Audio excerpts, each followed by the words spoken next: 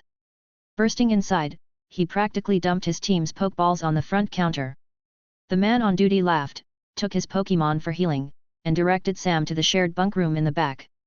Thankfully, while this place was small, its visitors were so rare that Sam had the entire space to himself. Mostly. He realized he had a visitor as he placed his stuff to claim a mattress. A lone Zaytuan, unfortunately familiar one, stared directly at Sam in the uncomfortable way its species always did. So?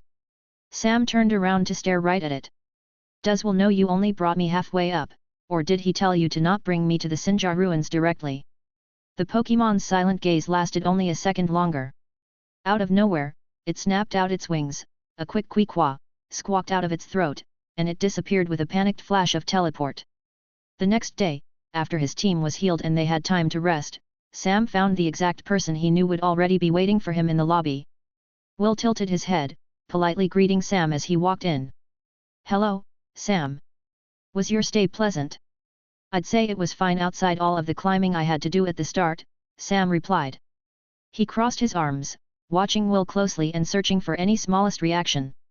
Unfortunately, Will was clearly a performer at heart. Nothing about his expression displayed even the slightest hint of whether or not he'd been aware of Zeta's incomplete teleport. I'm glad it went well for you. Informative, I hope, Will said, brushing past the mention of climbing. As for me, this past while has been quite informative as well. Reedy has excelled during her training, and I've learned a significant bit about both of you during the process. Reedy. Sam perked up. Is she here? Will shook his head. Alas, unfortunately not. You see, I've found myself in an unexpected break between jobs. I'd expected our time together to last longer, but after a quick trip out of the city, she specifically requested to be dropped off en route. Something about wanting to train on her own with a friend.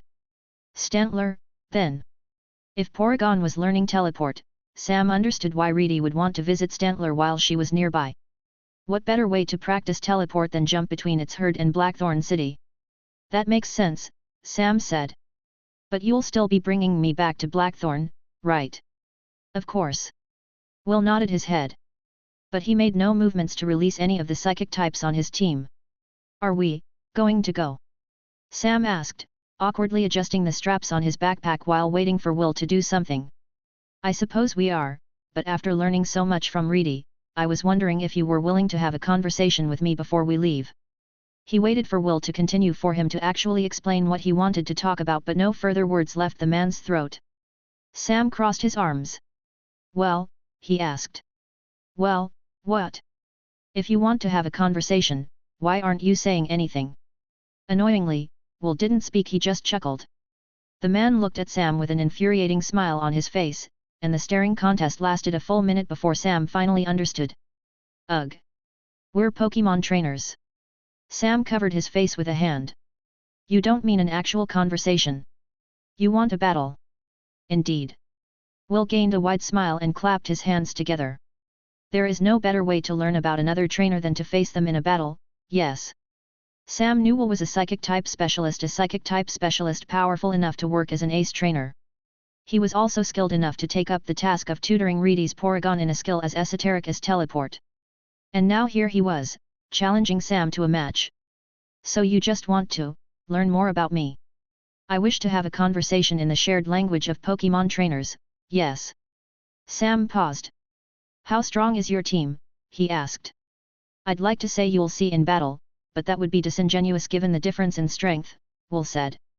No, I've been traveling for some time, and my Pokémon have picked up many tricks. If I had to describe their level of strength, well, I'd claim they'd been rated at 8 stars in the past. Sam's team was at 5 stars. They were rapidly approaching 6, were practically at 6, but that was still a 2-star difference in power. He knew just how much of a difference even a single star advantage could make, but this wasn't going to be a life-threatening match. There wasn't anything riding on this battle. Will would still give him a teleport back to Blackthorn City even if Sam lost. It would be casual. But faced with such a strong opponent, this would be a learning experience more than a conversation. All right. You're on, Sam said. With the battle confirmed, Will bowed his head and followed Sam outside to the dirt road in front of the Pokémon Center. This place was too small and too infrequently visited to have a dedicated battlefield, but the road would work well enough to facilitate a match, especially since vehicles were rare enough that the battle would go uninterrupted. For this battle, I'll be using a scant 2 Pokémon, Will said.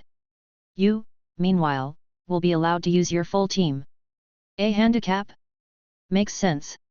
What about the number of switches? No need for any limits, as far as I'm concerned, Will said. To that, Sam grinned. Will was stronger, but status conditions were all about weakening and wearing down an opponent, no matter how much stronger that opponent might have been. If Sam was clever, his Pokémon had a chance at pulling off a victory, but it was still only a chance. Yet, Sam had no plans to lose this even if it was going to be an uphill battle. This match would let his team consolidate everything they'd learned while training on the mountain, and it would let Sam potentially pick up a few tricks from a psychic-type specialist. Those trainers were known to have many clever strategies up their sleeves. Jinx! Will called out. He threw forward a Pokeball before Sam could decide which team member would lead. With a flash, a short, humanoid Pokémon wearing a dress appeared on the field. Will's Jinx ran a hand through her blonde hair to push it back. She huffed at Sam, already impatient for the battle to begin. Sam blinked. Wait, that's... You recognize her? Will asked. Sam carefully looked over the Ice-type Pokémon. I think I do. She was on the mountain, I'm pretty sure, he said. When we were climbing up, she was singing on a stone outcrop, I think.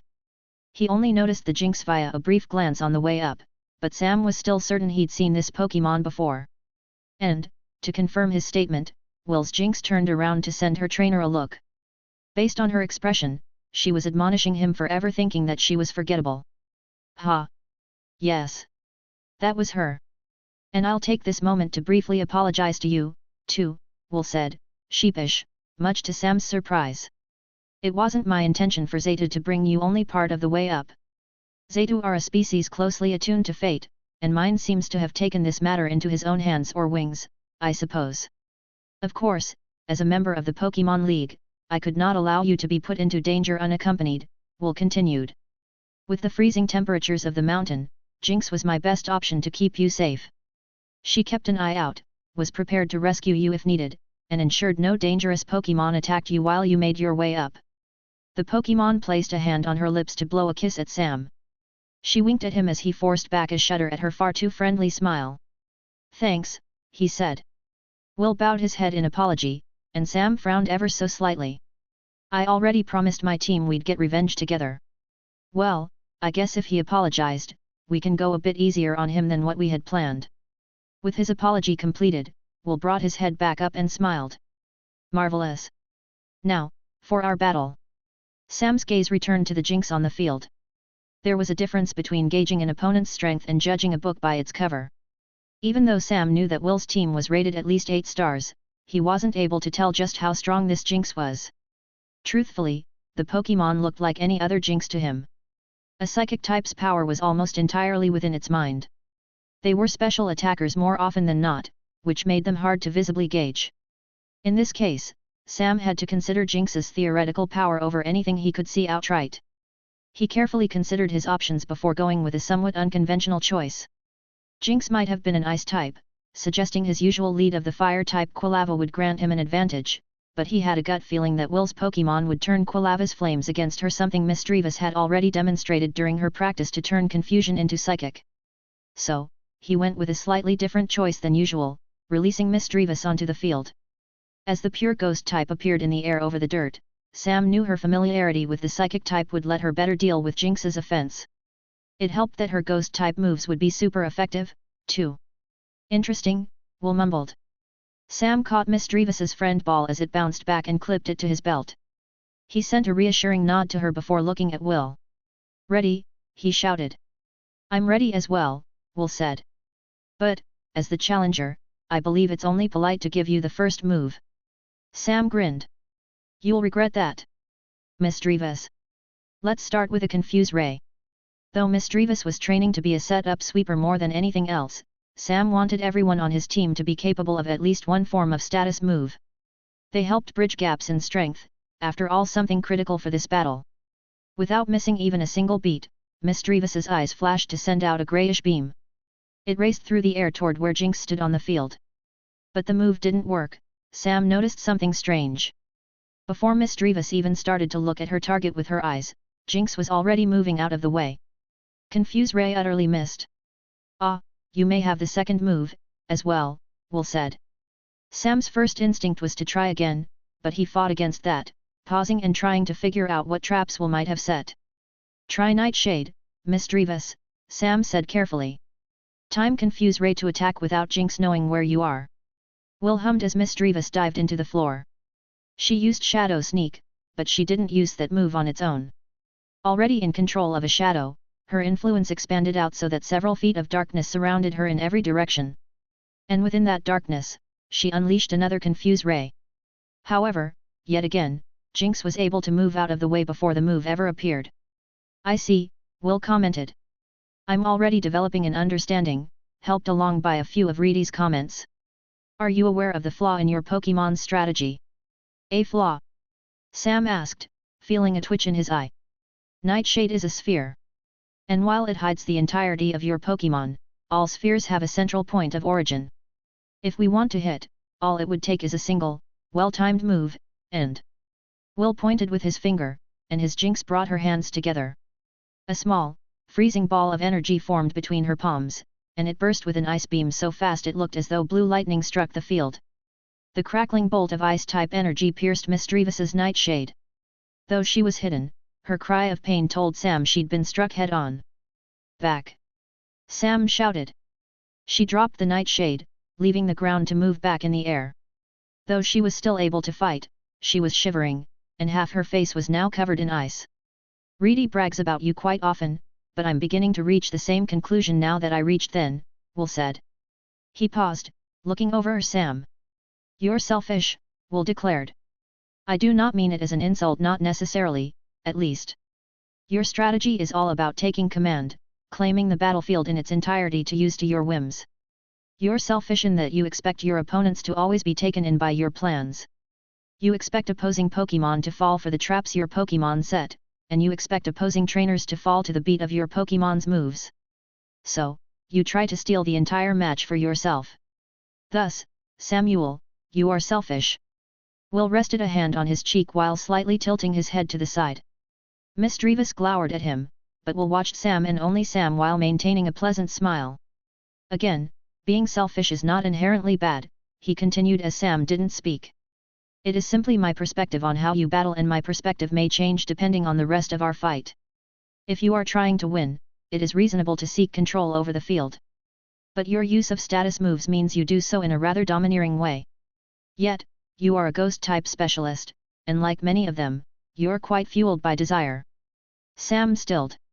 Something about Will's words rang true in his heart. His last point. The final thing he said. A single word had been spoken. Desire. To Sam, the idea was almost prescient.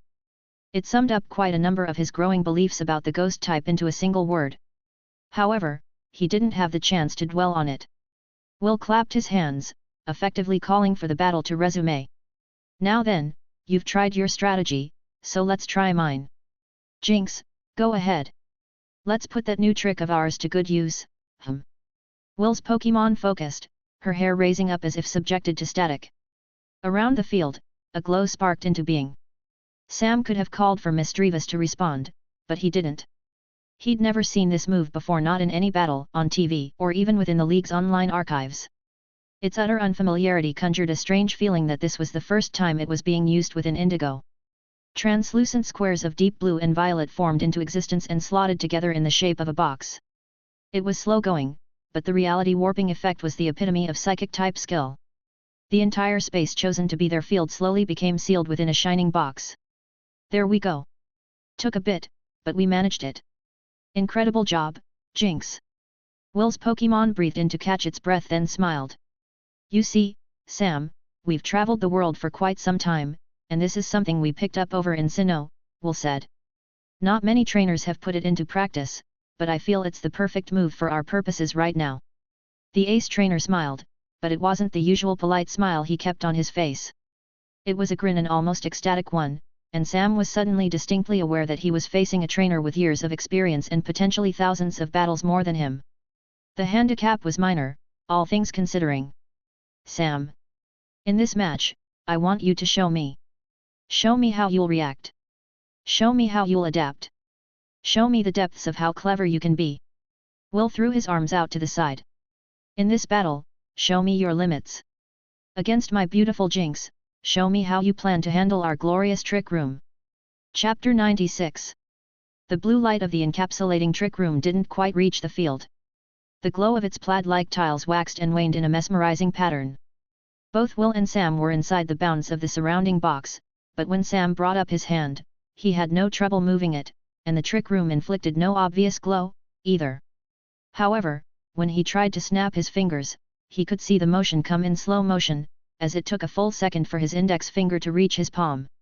It felt like he was trying to force his way through molasses, but that feeling faded when the motion ended, his fingers returning to a normal speed.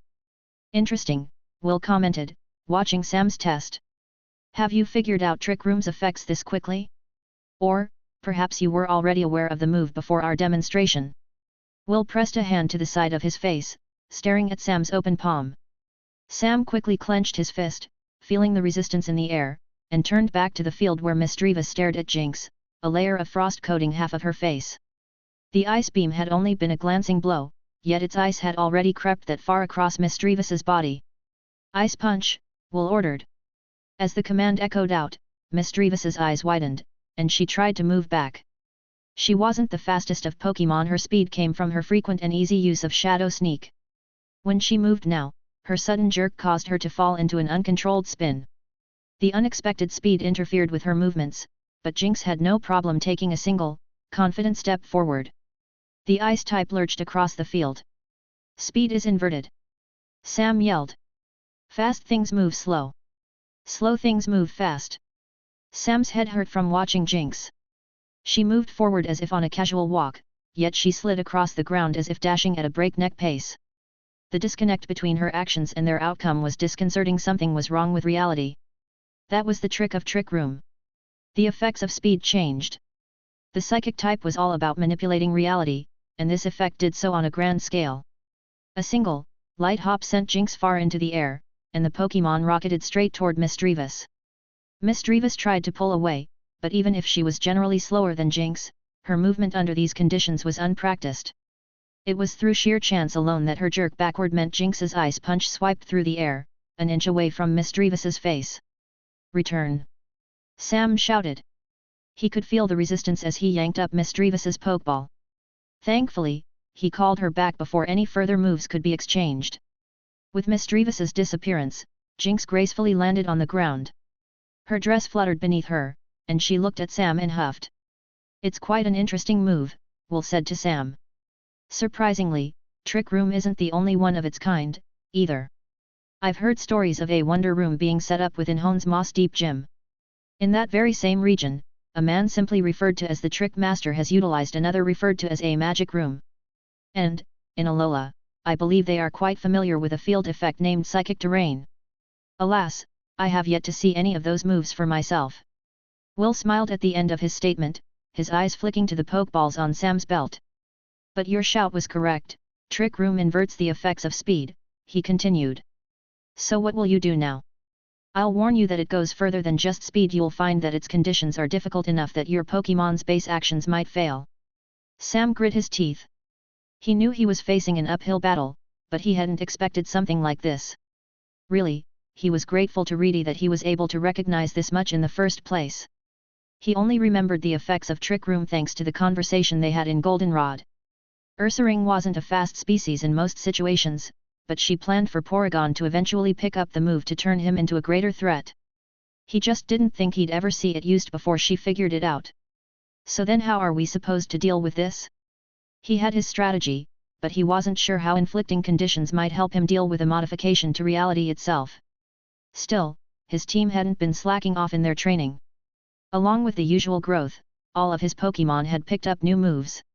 He could try to take advantage of the change in speed, something he doubted would work given Will's familiarity with the move, or he could try a combination involving one of those new moves. As it stood, it was the best answer he got. "Come out, Quilava. Go for Curse, there's a Trick Room up." His starter and closest friend appeared on the field. The flames on her back blazed to life, almost immediately tinting purple. It took little effort for her to channel the energy needed for Curse, but she stumbled. Curse lowered her speed. She hadn't expected her concentration would allow her to move faster. "Speed is inverted," Sam explained quickly. "You'll want to build Curse up so you can move at normal." "Ice Beam," Will interrupted. Quilava awkwardly dodged to the side, going further than she expected but still avoiding the attack. Jinx maintained a sphere of icy energy between her hands, and she released a second one that Quilava was only able to avoid thanks to a reflexive use of Detect. "It might be acceptable to do such a thing at lower tiers of play, but you should know better than to lecture your Pokémon while a battle is in progress," Will quipped. Despite talking, his Pokémon didn't stop to listen to him. That blue sphere remained, and Jinx never let up her sky-colored lightning that threatened to freeze Quilava where she stood. But with the movement-restricting effects of Curse inverted, Sam hoped Quilava could use that speed to succeed with a new move. "Double Team," he shouted. Double Team generally required a Pokémon to move fast enough to leave illusory duplicates behind. On paper, Trick Room would prevent that, but the boost from Curse and the normal type energy contained within would hopefully let Quilava push past that. "I think we might be able to use priority moves like Quick Attack or Shadow Sneak, too. A Pokémon move is fueled by energy which should let them brute force Trick Room's effects." Quilava tried to follow Sam's orders, but Will's earlier words proved prophetic. She attempted a sharp hop to the side, infusing her movement with the appropriate amount of normal type energy, but Double Team was still a work in progress. She wasn't able to find the right pace, especially under these conditions. "Quick Attack!" Sam yelled instead, seeing the glow between Jinx's hands light up once more. Quilava's base action might have failed, but Quick Attack allowed her to briefly run forward as if the Trick Room wasn't there. "I was right. Quick Attack does work, but it takes more out of her. Freeze her." "Powder Snow," Will said. "Go for your swift combo." Quilava used Quick Attack one more time to reposition herself without resistance. She stumbled a bit when the move wore off, but Curse was still in effect. It gave her just enough control to leap into the air and spin, shining stars coming out and homing toward Jinx. They were slow. Quilava might have used Swift, but Swift came out at a walking pace. The will-o-wisp she tried to hide behind it usually trailed the homing stars, but it instead sped up and collided with that guiding move. The combination utterly failed, eliminating itself, and Quilava's expression fell. She landed on the ground, stumbled from the unfamiliar speed yet again, and Jinx dropped her sphere to send out a wave of freezing snow that coated Quilava's side. Will tapped his cheek. "Let's move on to the next Pokémon. Jinx, finish her with Psychic." Before Quilava could do anything else, Jinx brought a hand into the air, holding it open-palmed like a direction provided by a conductor. Shivering, Quilava was plucked off the ground, surrounded by a blue glow and summarily squeezed tight. Sam could tell Quilava was about to faint, and Quilava could tell as well. Stuck in Jinx's constricting psychic, he couldn't exactly return her while an attacking move was in effect, so he instead called out a command to have her succeed with something and set up for the next Pokémon on her team. Smoke screen. She coughed, using how her body was being squeezed to support this move. The cough that came out was weak with hardly any force behind it, but the inverting effects of Trick Room allowed her attack to sail over a dramatic distance. A dark, inky sphere hit the ground next to Jinx and burst like a bomb. Smoke screen sent acrid smoke in every direction, covering that side of the field and blocking Jinx's vision. Quilava was then unceremoniously slammed into the ground. Sam returned his Pokémon and held her ball in front of him. "Thank you," he whispered. "This should be enough for Haunter." He grabbed for Haunter's Pokeball, controlling his speed to reach down slowly, which in turn made him move fast. "My head hurts." Tossing the ball forward, the moment Haunter appeared, the tiles of the Trick Room flashed. "All right. So Jinx just refreshed Trick Room, but if we can put her to sleep." "Haunter, into the cloud!" Sam yelled. He didn't need to specify more than that, Haunter knew the exact role he was sent out for. With the speed inversing effect active, his movement came out jittery, but he slowed down to speed up to an acceptable speed that sent him into the smoke-filled darkness. Inside, silence lingered as Haunter stalked his opponent. Sam only caught the occasional glimpse of a silhouette within. Haunter couldn't exactly attack right away, that'd be too obvious, but he needed to find the right angle. To win this matchup, all it would take is a single hypnosis, and Haunter could take out Jinx.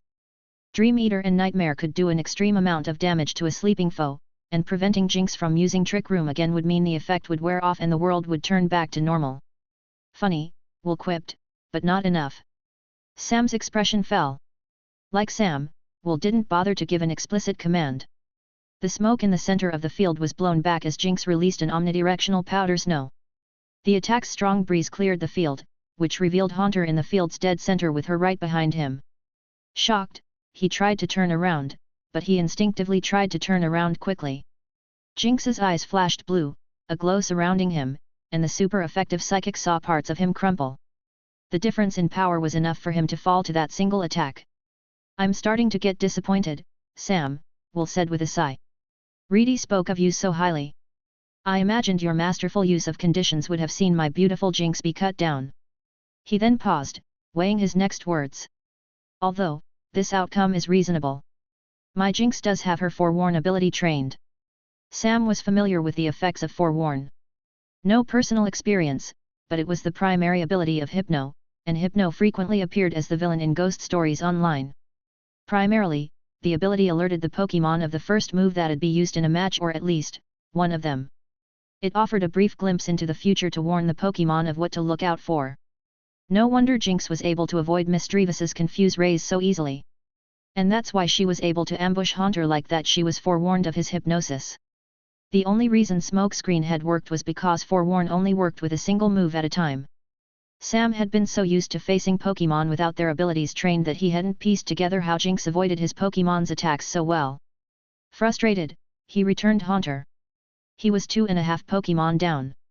Not just that, Will's Pokémon wasn't even injured. The fight wasn't looking good. What did Will say, again? That his team had been rated at 8 stars in the past? Sam stopped as the thought passed through his head. He narrowed his eyes at the sudden realization. "So, Will," Sam called out, speaking casually while palming a Pokeball. "How strong is your team, actually?" A slight smirk appeared on the ace trainer's face. "I don't believe I ever outright said that," Will replied. "I knew it. He said 8 stars in the past. That doesn't mean Will has an 8-star team right now. He's way stronger. He's been leading us on. Primeape!" Sam shouted, throwing forward a ball. "Slow walk. Bulk up. Right into Ugh, just use Fire Punch." The difference in strength wasn't just large. It was massive. Extraordinary. Sam never had a chance to win in the first place. But if Sam couldn't successfully use status to weaken Will's Pokémon, he could at least test a different strategy on this much stronger opponent. No more games. Against Will's psychic types, there's no point in doing something special. Jinx is awful in physical combat. Primeape just needs to get in close, and we can take advantage of that. Immediately upon appearing on the field, Primeape lumbered forward. He stomped slowly, moving as if trying to merely intimidate, but the presence of the trick room saw each step launching him forward. Psychic, Will ordered. Primeape swung his arms, building himself up with bulk up to prevent Forewarn from taking effect. However, just because Forewarn wouldn't work here didn't mean Jinx was helpless. She swiped a hand out, not grabbing Primeape but telekinetically grabbing his leg. The blue glow tripped him, but he didn't exactly stop.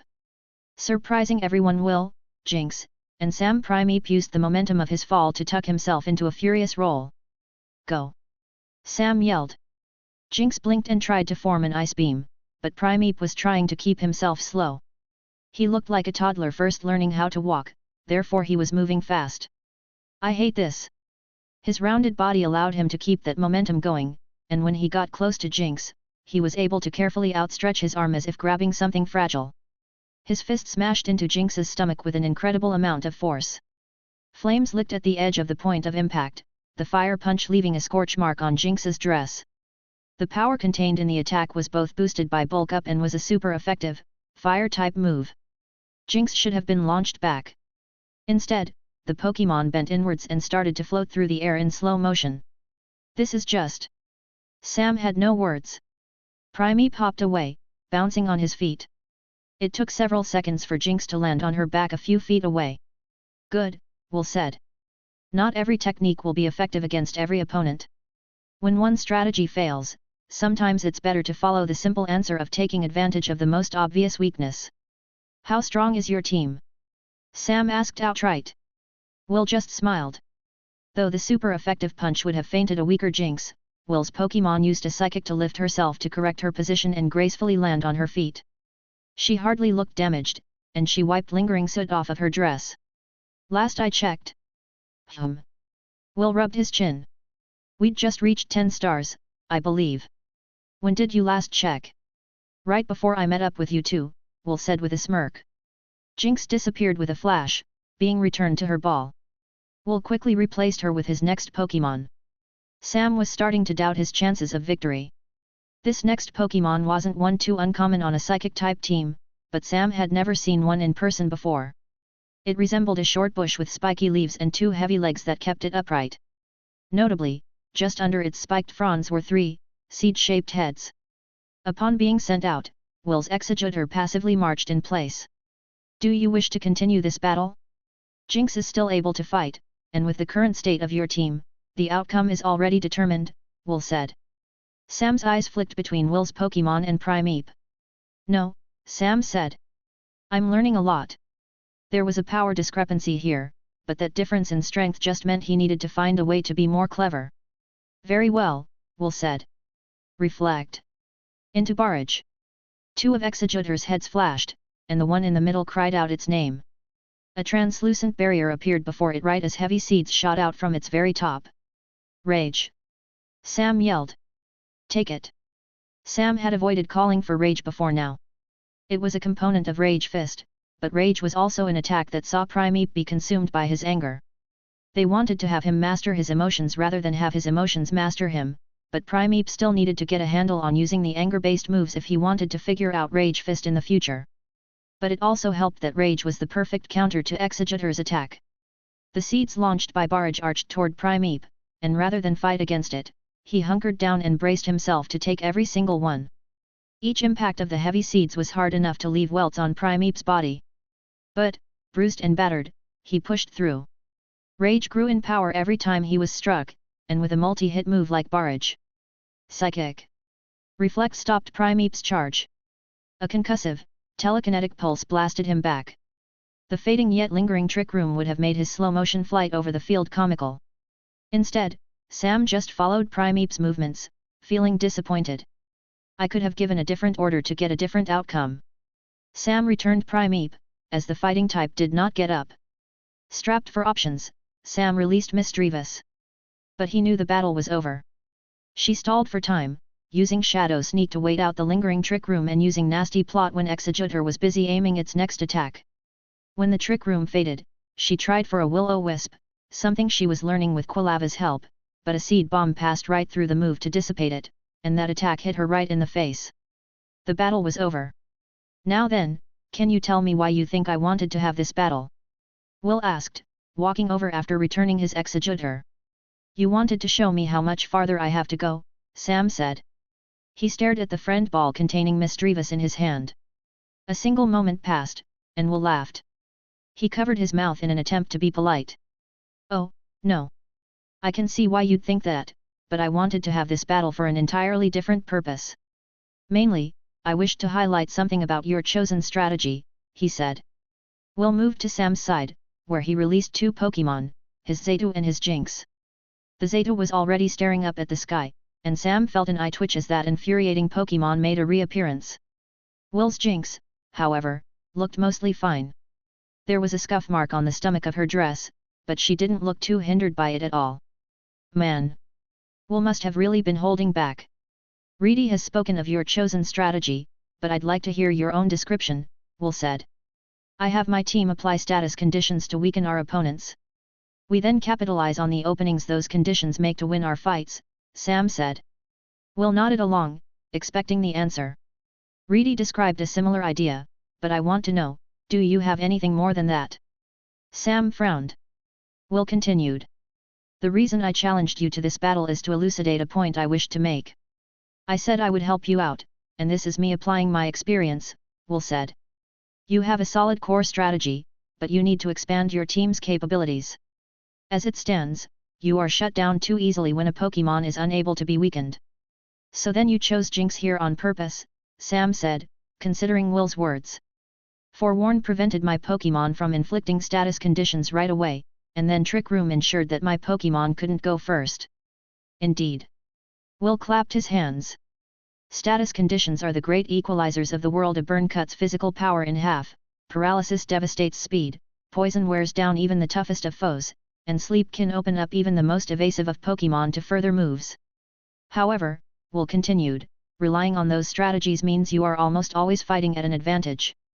Even if you face an opponent stronger than you, a single, properly inflicted condition could see them become easy prey. You need more experience fighting at a disadvantage. You need to create strategies for opponents you aren't able to weaken in the first place. Will proceeded to pause. Tell me, between these two, which of my Pokémon would be a greater counter to your team? Sam glanced at Jinx and almost opened his mouth, but he stopped himself. He'd been studying more than just ghost types in the new Pokédex for this very reason. Zayto, Sam said in an answer. Its ability is Magic Bounce. It would be immune to any of my team's status moves. When Sam looked at Will to check if he was right, he was met with an incredibly sharp gaze. The look was appraising, and Sam paled in realization. Magic Bounce, no. Zayto has trained both the early bird and synchronize abilities, and he's capable of using both Psycho Shift and Refresh to cure himself of conditions. Sam kept quiet. He'd messed up. He'd really messed up. Magic Bounce was Zayto's hidden ability. Most Pokémon's base abilities were still being discovered. Thankfully, Will didn't comment on that, choosing instead to pace around his team, continuing to lecture. Sam made sure to keep standing tall, pretending he hadn't revealed any previously unknown information. Zayto is an example of a Pokémon that can shut down any condition-based strategy. If I were to send him out against you, you would be forced to defeat him on power alone, lest you find yourself hindering your Pokémon. Meanwhile, Jinx is capable of something similar to a lesser degree, as you've seen. I wanted to give you a chance, but a 4-star difference is simply too much in most situations. I think I also messed up at the end, Sam added, looking over Will's Pokémon. When you switched to Executor, it didn't have any defenses against status conditions outside of maybe its screens. I could have switched to Mischievous and burned it instead of leaving Primeape out. Then, if we stalled and attacked from range, we might have been able to wear it down. But I was too focused on using raw force after our small victory against Jinx. Still, Will smiled when Sam finished his explanation. Good. You can't let yourself get trapped in a singular mindset, either, he said. He stopped pacing to stand next to Zayto, returning his Jinx with a simple flick of his wrist. He stared at Sam for several seconds, taking him in, before sending Sam one last nod that spoke of respect. Loss is not always loss, as more often than not, it's also a lesson, he said. For now, the only other thing I can say is that you should lean less hard into your desires. You are allowed to want what you want, but you shouldn't be so harsh on those you think get in your way. Sam winced. Will chuckled and rubbed his Zeta's head before stepping to the side, standing at attention with his hands behind his back. Zeta will return you to Blackthorn, but this shall be my goodbye. I've completed my lessons with Reedy and have taught her the basis of what she needs to know. She has a plan for your upcoming trials, and her team is quite excellent. You two have great potential. Keep up your hard work, and don't let it go to waste. Thank you, Sam said. For everything. He brought himself into a deep bow, and Will laughed. No need for that. I'm sure we'll meet again. You plan to enter this year's Silver Conference, yes? I may not be entering myself, but I will see you on the stage. I always make sure to watch. You have decent odds of seeing me there. Sam brought himself back up and stared at Will. The ace trainer was parting sooner than he'd expected, and Sam was genuinely thankful for most of the man's help. Although he quickly sent a few silent hand signs to his shadow, hiding the motions as he stepped closer to Zeta. Sam paused before touching the Pokémon's head, not wanting to be teleported away just yet. Before I go, Sam looked toward Will. Wait. What's that behind you? Will huffed. Please. As if I'd fall for such a basic. A swipe. Will gagged and entered a full-body shudder. While not a direct member of Sam's team, one of the two ghastly brothers Sam could no longer tell swiped a tongue across Will's back. The ace trainer shivered at the spine-chilling residue left behind, and Zeta squawked in alarm as Sam's shadow vibrated with laughter. Oh, why, you teleported us to the middle of a freezing cold mountain and forced us to climb up, Sam said flatly. Will paused, gathering himself up. I suppose I deserved that, in a way. Once Sam and his ghosts finished laughing, he thanked Will one last time before finally being brought away. With just a single teleport, he was successfully returned to Blackthorn City and everything awaiting him there. Chapter 97. Sam let the stack of books thump onto a library table as he collapsed into a free chair. Quilava hopped up next to him and sent him a look that was a lot of books. She was silently asking if he was sure he wanted to go through all of that. It's fine, Quilava, Sam said, shifting in his seat to sit up. You push yourself to get stronger in battles, and I push myself to support you as your trainer. If I didn't do at least half of this, how could I call myself your friend? She huffed and let her head fall onto the table. With how many books were there, they would probably be here for several hours. But Sam just chuckled and leaned over to scratch behind her ear. He took out his journal and set it up to take notes. It'll be worth it. I like reading, anyway, Sam said. Besides, we just went through a lot of training on that mountain, and Reedy's out of town so we can't meet up with her yet. The least I can do is figure out a way for you to evolve. Each and every one of these books claimed to talk about ghosts, real ghosts. They claimed to detail matters like wild spirits, long-past Pokémon, and even historical yokai, but there was also a decent chance that most of these were just fiction. Thankfully, Sam had learned enough from the books borrowed from Morty to let him tell fact from fiction. It'd take time, but it was time he was willing to spend. As it stood, the next Blackthorn trial was set to begin in less than a week, and both Sam and Reedy would compete. Sam wouldn't be seeking any rewards, and he was only technically allowed to participate since he hadn't reached the final, 5th stage, himself. Reedy, however, needed to prove herself to bring Dragonair onto her team, and Sam planned to support her every step of the way. Before then, he had his own goals. Right now, the trial didn't matter. The next gym battle didn't matter. Heck, this year's Silver Conference didn't matter. The only thing he currently cared about was Quilava's impending evolution. One by one, Sam schemed through the books. Some were quickly set aside when he recognized they were just fictional guidebooks.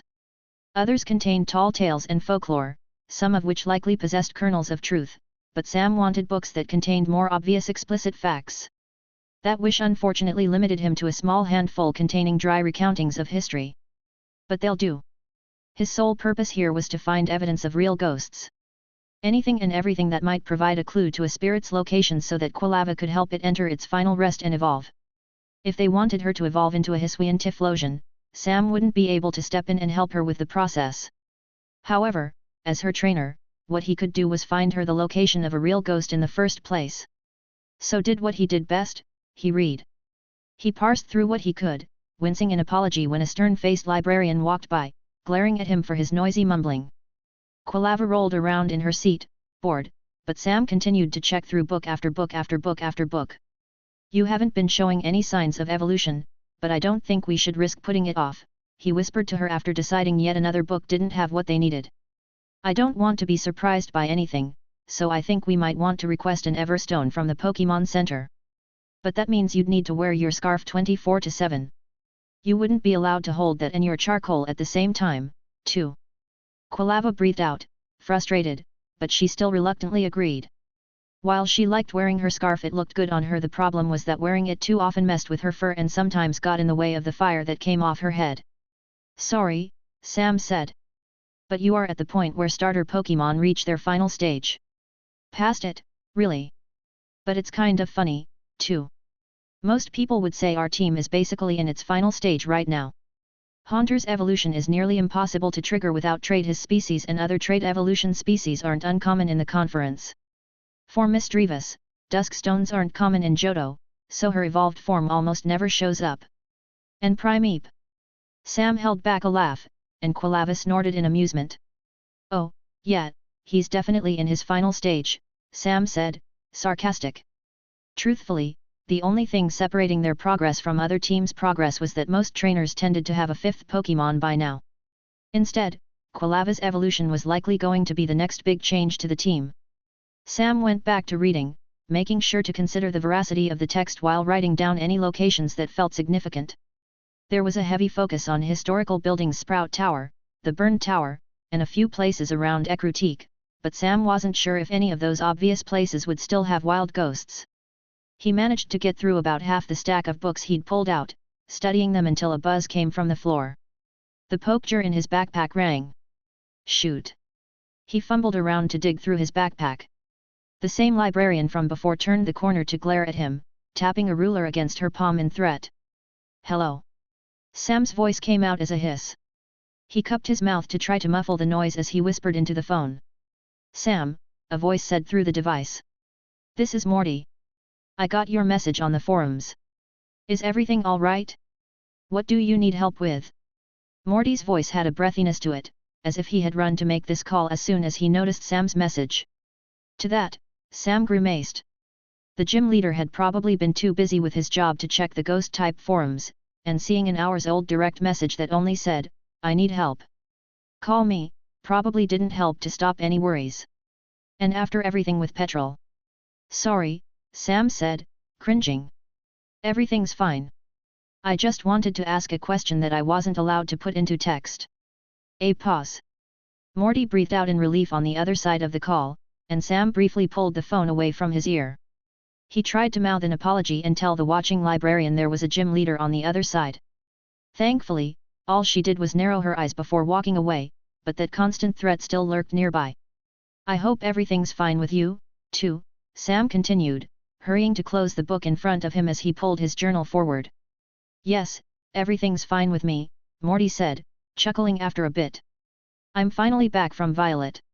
If anyone tells you that a gym leader's primary job is to take on challengers, they're lying. The real answer is paperwork. So much paperwork. Morty finished that statement with a long sigh, sounding as if he was in the process of physically deflating. Sam had to wonder if this call was more than just a check-in. A phone call with a trainer asking for help could serve as the perfect excuse to take a break from all of the work he needed to do. So, what do you need? Tips on a ghost type? Some help figuring out a move? Something else? Morty sounded a lot more cheerful than before. Information, Sam answered immediately. I'm doing something important, and I need to know where we can find real ghosts. Ones we can take care of. We're already approved for work like this and helped one out in the past, so. Please. We can handle it, and we really need this. It's extremely important. Silence. For almost a full minute. Sam could hear the sound of Morty's breath, so he knew the gym leader hadn't stepped away, but the fact Morty hadn't immediately continued the conversation was a bit worrying. Sam, Morty said carefully when he finally spoke up again. I'm sorry, but unless someone reaches out to you with a job, I can't provide you with specific locations. I know you're eager to be more familiar with the ghost type, but real ghosts are dangerous. The Pokémon League has its restrictions for a reason. I'm using my favor, Sam interrupted. Once more, the call fell into silence. Honestly, Sam still wasn't sure if his request for a favor had been approved or not. For helping out against Petrol, Reedy had already received the teleport trademark and tutoring she'd asked for, but Sam was still yet to receive anything in return. Back then, he had asked for a favor to put off the decision, but now felt as good a time as any to use it. Sure, a favor could mean anything, but this was the request that carried the most meaning for Sam. If he could bypass the League's restrictions, he wouldn't need to waste time on research. He could immediately head out and bring Quilava to the ghost she needed. But Morty didn't answer. For the second time in this conversation, the gym leader fell into deep thought. He was still clearly on the line, but he wasn't speaking up. Sam glanced over to his friend in the meantime. Quilava sat in her seat, resting her head on the table, but her ears were pointed up in rapt attention. He scratched her head. Where are you right now? Morty suddenly asked. Blackthorn Public Library. Sam offered. Why? No words, only a noise. A single click came from the phone. The droning tone that came from the other side told Sam that the line was now dead. Is he really avoiding us like that? Sam grumbled out loud, unfortunately, too loud. Something sharp stung the back of his neck. Wincing, he proceeded to gather up the books he'd been reading through and return them to their proper positions in the shelves. All the while, that librarian from before silently watched him put them back. Sam hadn't been kicked out, just scolded, but he'd done enough research for today. He made sure to note which books had been useful and which ones had been nonsense, and his journal was now filled with notes. The titles of the books he had yet to get to were written down so he could get back to them later. He wasn't done here. He still had plenty of avenues of approach. Once he was outside, Sam stretched, feeling the late afternoon sun hit his face. If Morty doesn't want to help us, then maybe we can ask the Pokémon Center, Sam said to Quilava. That, or we put in a job, maybe? Have others collect information on ghosts? Can we even do that? Should we do that? He glanced down to check Quilava's thoughts, but she didn't respond. She was too busy staring at the man standing at the base of the library's staircase, looking up at them with a smile and a wave. Yo! Morty said, greeting them in person. Sorry for taking so long, had to arrange a teleport. Anyway, come with me. You want a real ghost, right? Well, let's walk and talk. We need to have an important conversation. Sam didn't have to run, but he had to keep a quick pace to stay at Morty's side as the man traveled down a Blackthorn street. The gym leader wasn't running, but he had long, determined strides. Thankfully, after traveling for so long, Sam found it much easier to keep up compared to the time he followed Morty in Ecruteak. To be upfront about this visit, pretend it's not happening. I still plan to have a conversation with you about the ghost type once you return to Ecruteak, but we need to talk about your favor.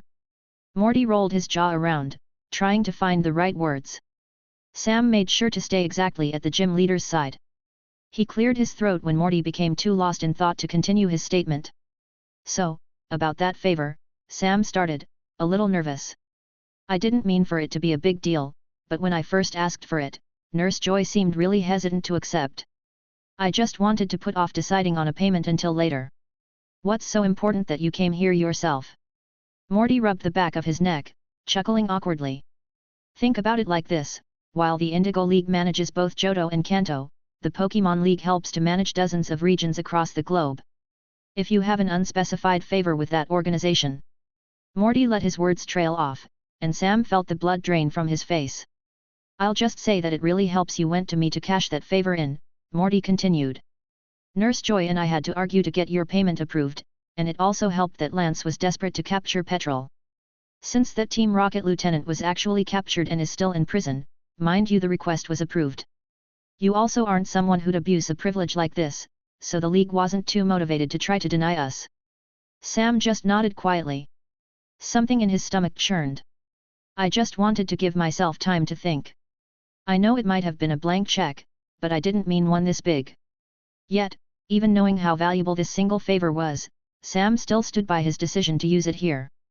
His number one priority was to help Quilava evolve, and now that they knew the method, it made sense to do everything to ensure the right evolution.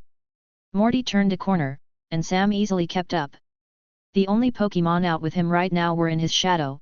Quilava had been returned to let him move quickly. Before I start explaining anything, do you mind if I ask why you want this information so badly you are willing to use your favor on it?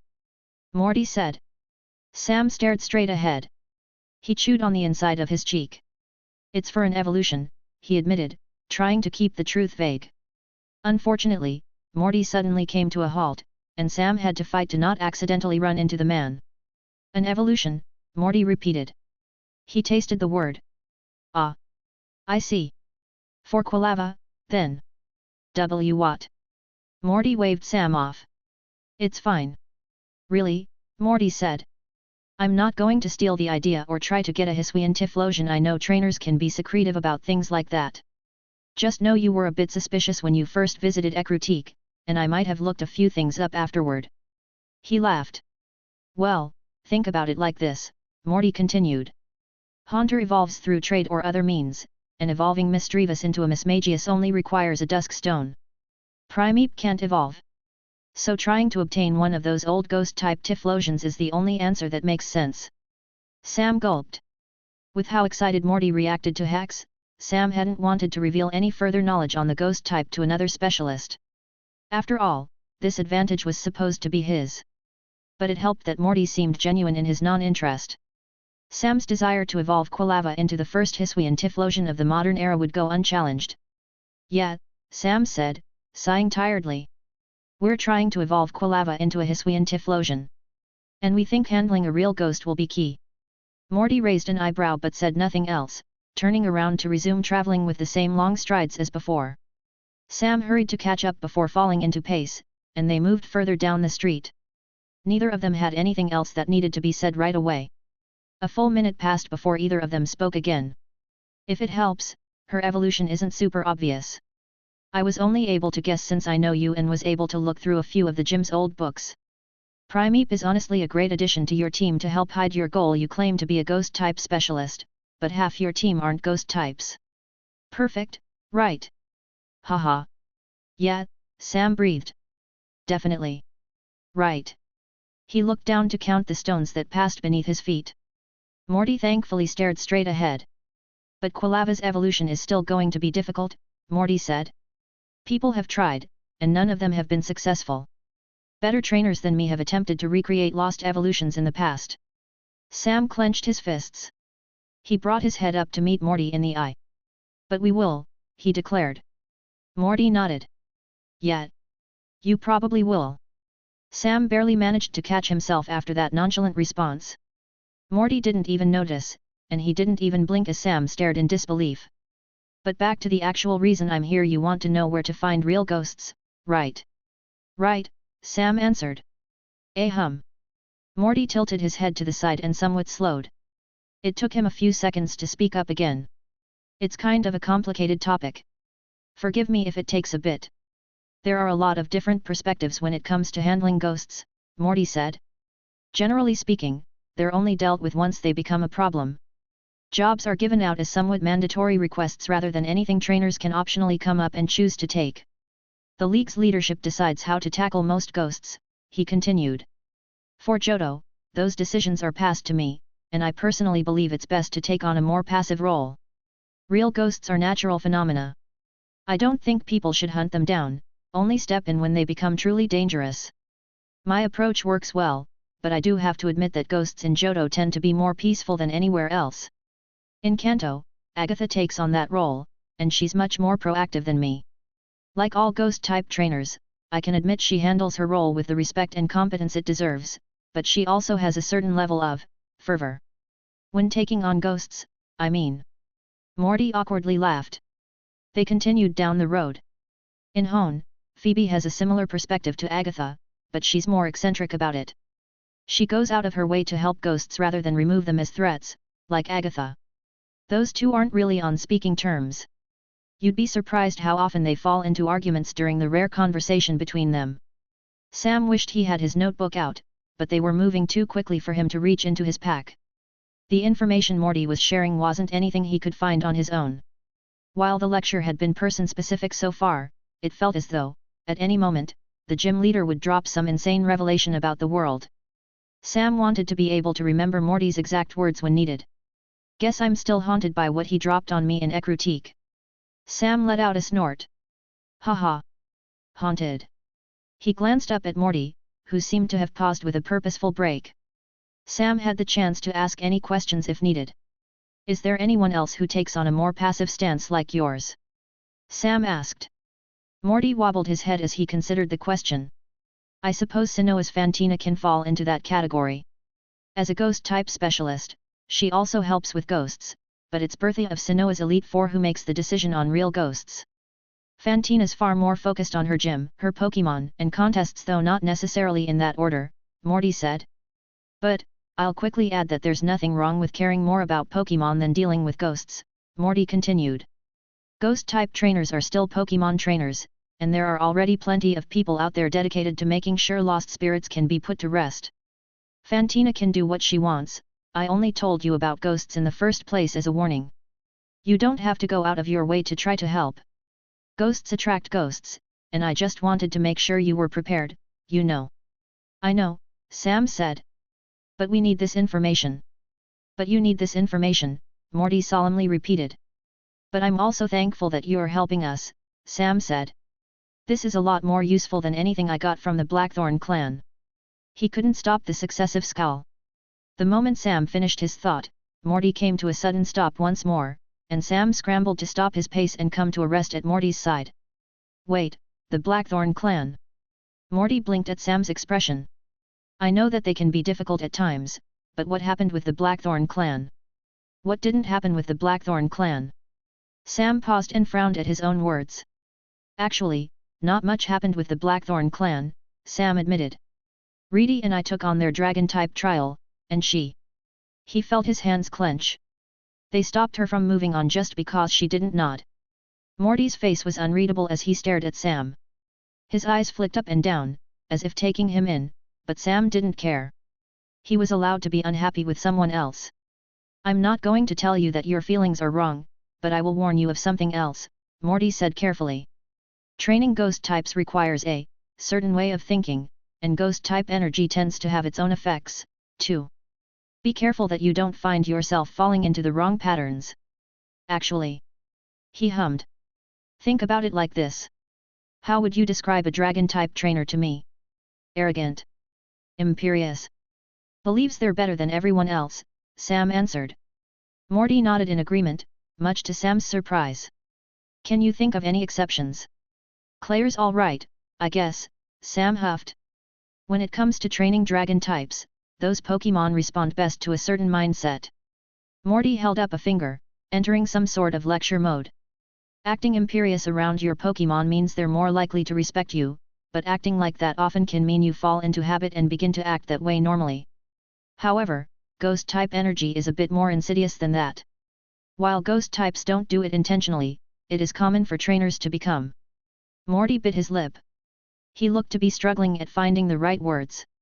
Look, all I'm saying is that I've seen too many trainers fall into a mindset that aligns with the ghost type too well. If you find yourself becoming a bit too vindictive, it might be worth taking a step back. Look at things from another angle, yet. Sam bit his tongue to not lash out, and recognizing that his immediate thought was to lash out haunted him. He knew he was mad about Blackthorn, and Will had given him a similar warning before, but Morty's words had some truth to them. Except they still kicked out Reedy so easily. It didn't feel like they gave their challengers any respect at all. Yet, the Blackthorn clan was essentially giving away free stuff to anyone who showed the slightest bit of competence. They were allowed to be a little nitpicky about gifting others their things. Anyway, we're here. We don't need to walk any further, Morty said, looking up. Sam followed the gym leader's gaze to see a house in line with all the others at the side of the road. It was a normal one with a blocky shape, divided from the rest of the city with a small brick and iron fence that gave it a tiny, concrete yard walkway around its front. It was unassuming. Nothing special. He would have never given it a second glance if not for Morty pointing it out. You said you wanted to call in your favor with the League, and there's no need to doubt I will give you everything you want, Morty said. But it's going to take a bit of time to assemble all of that, so before I hand anything over, how about a short test? An impromptu trial, in a way. A check-in for how far you've progressed. He chuckled. This is the closest, most haunted place we have recorded, Morty said, staring at the seemingly normal house. In Blackthorn, at least. For this, forget about trying to evolve Quilava. Use your entire team to help you. Your challenge is to handle the ghost inside. Sam stared at the abandoned building. Small details began to stick out. Its inside was dark without any hints of light. The section just past its fence had patches of brown, decaying leaves. Spiderwebs had been woven under the edge of the roof, and the gate itself had a thick lock that had been rusted shut, having gone unused for years. I can't have Quilava do this on her own. Sam asked. It'd be too dangerous. You need practice, so you and your entire team are going to take this on, Morty replied.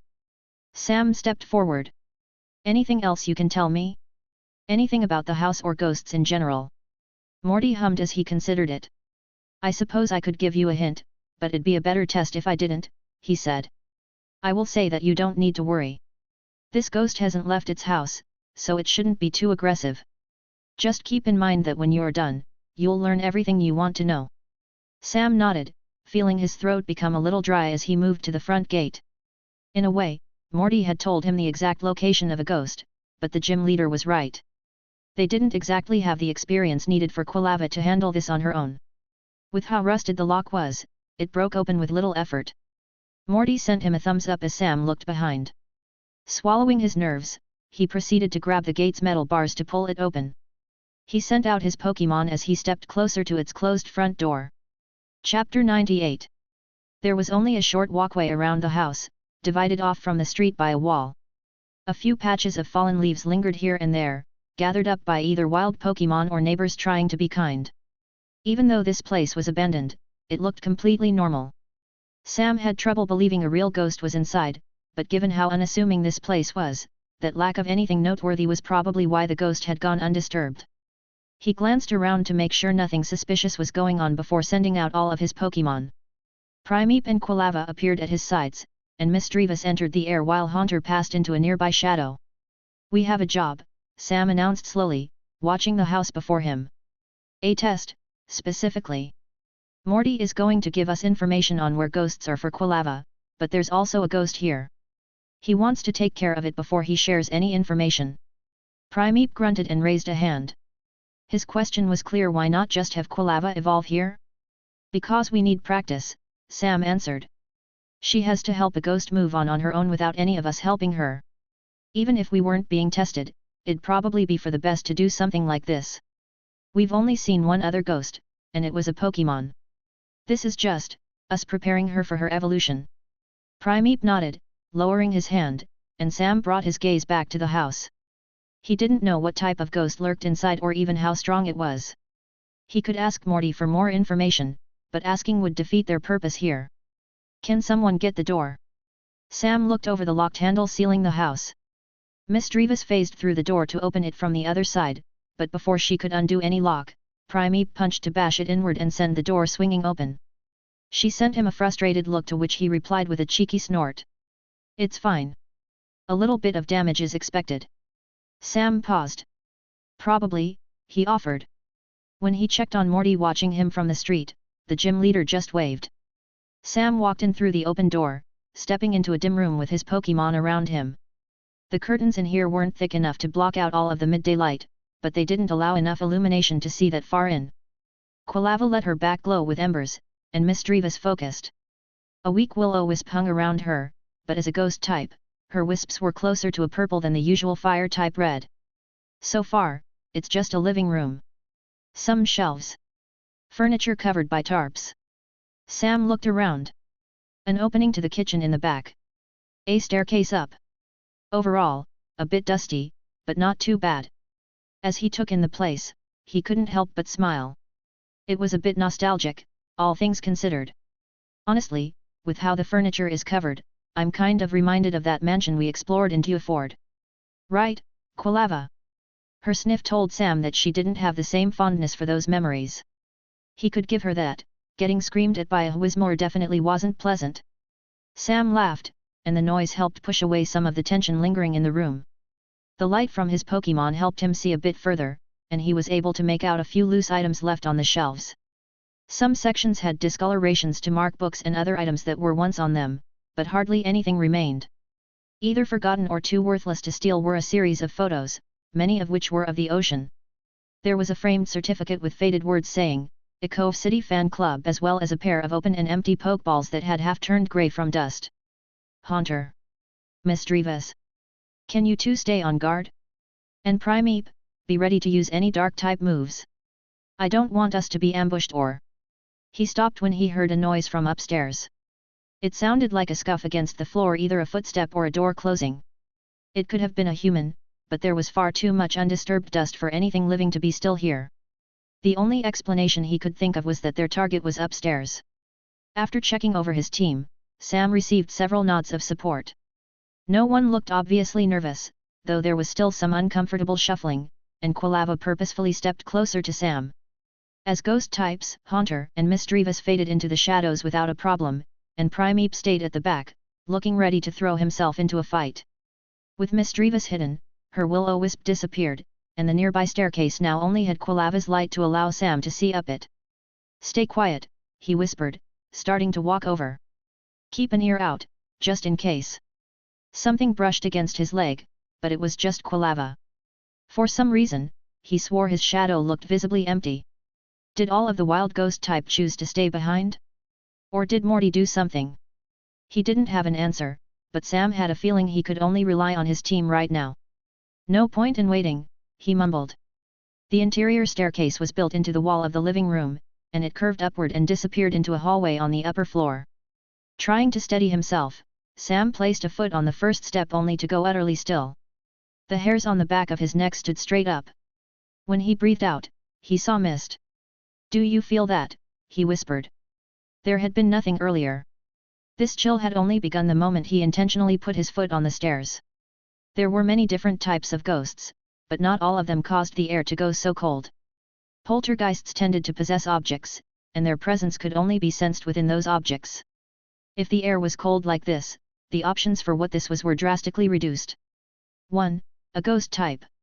Lingering ghost type energy could make the air possess a spiritual chill like the one Sam currently felt. 2. An environmental effect. Unlike extruded ghost type energy, tragedies and lingering regrets could create pockets of temperature-less chills. Those were the environments in which ghost types formed naturally, but Sam doubted that was the case. He would have been jumped by a wild Pokémon if that was true. No. He doubted it was just passive, ghost type energy, and he doubted the cold was just an environmental effect. It came too suddenly, too targeted, for it to be anything else. There was now no doubt in Sam's mind that they were dealing with a legitimate ghost.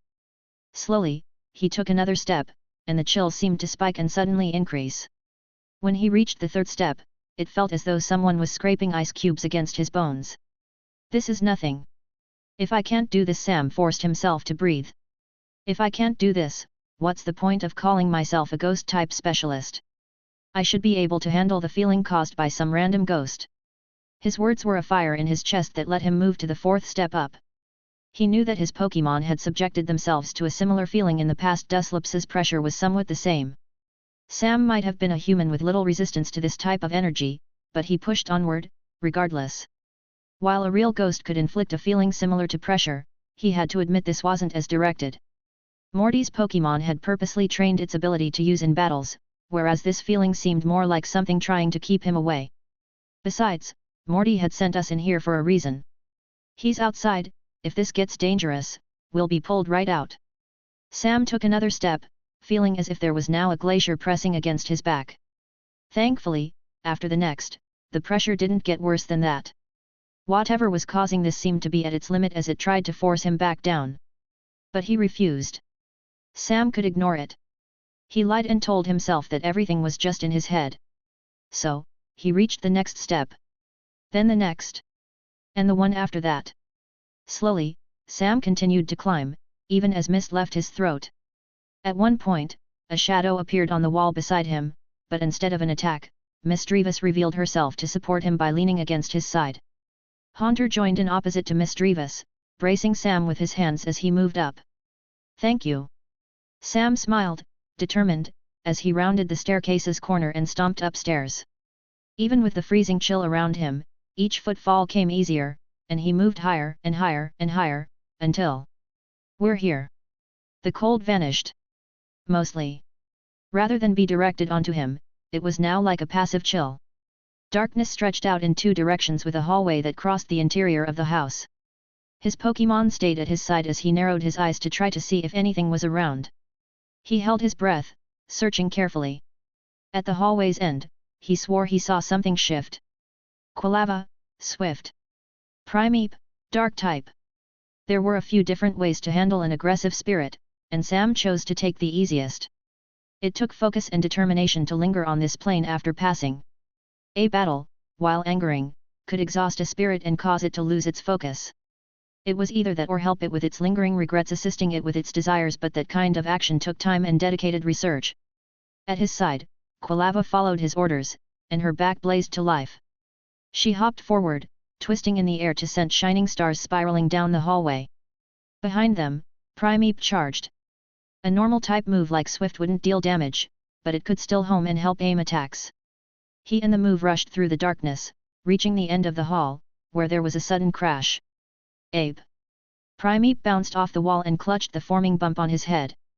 The Swift tore through the curtains and shattered the glass of the window. On the other side, a lone Pidgey flew away from its perch, disturbed by the commotion behind it. Right. Sam cleared his throat. Windows open. The darkness is gone. We can see now, at least. Misdreavus stared. Since Sam could now see, he could better make out what was in this hallway. Overall, the house wasn't very large, with only a couple upstairs rooms. He could see an open, empty closet, a darkened, unused bathroom, and the closed door to what was probably the bedroom to the side of a far end. Are we all in agreement we're heading to the bedroom? We heard that door close, and since I can see into the closet and bathroom, it's pretty obvious nothing's there. Primeape grumbled, rubbing his head where he ran into the wall, and moved over to the door. Before Sam could stop him, he had already opened it up. Nothing jumped out at him, and there was no ghost on the other side. This bedroom was empty, lacking any furniture. Sam could make out a door to a wall closet, a pair of closed windows, and marks on the floor left over from where the bed used to be. But there was something else left right at the heart of the missing bed. Laying face down on the ground was a framed photograph, sitting in a pile of shattered glass from where it had likely broken when falling to the floor. Okay. Sure. I'm not dumb. This is a trap, right? Sam looked around to receive a series of nods from his team. Yeah, I've read a lot of ghost stories to know how this works. We look at the picture, get some kind of hint as to who this ghost is, and then it's going to attack us the second we let our guard down. He looked to his Pokémon for feedback. Misdreavus looked unsure, but Haunter eagerly nodded his head. The kind of setup Sam described was exactly what he'd do when trying to scare someone with a prank.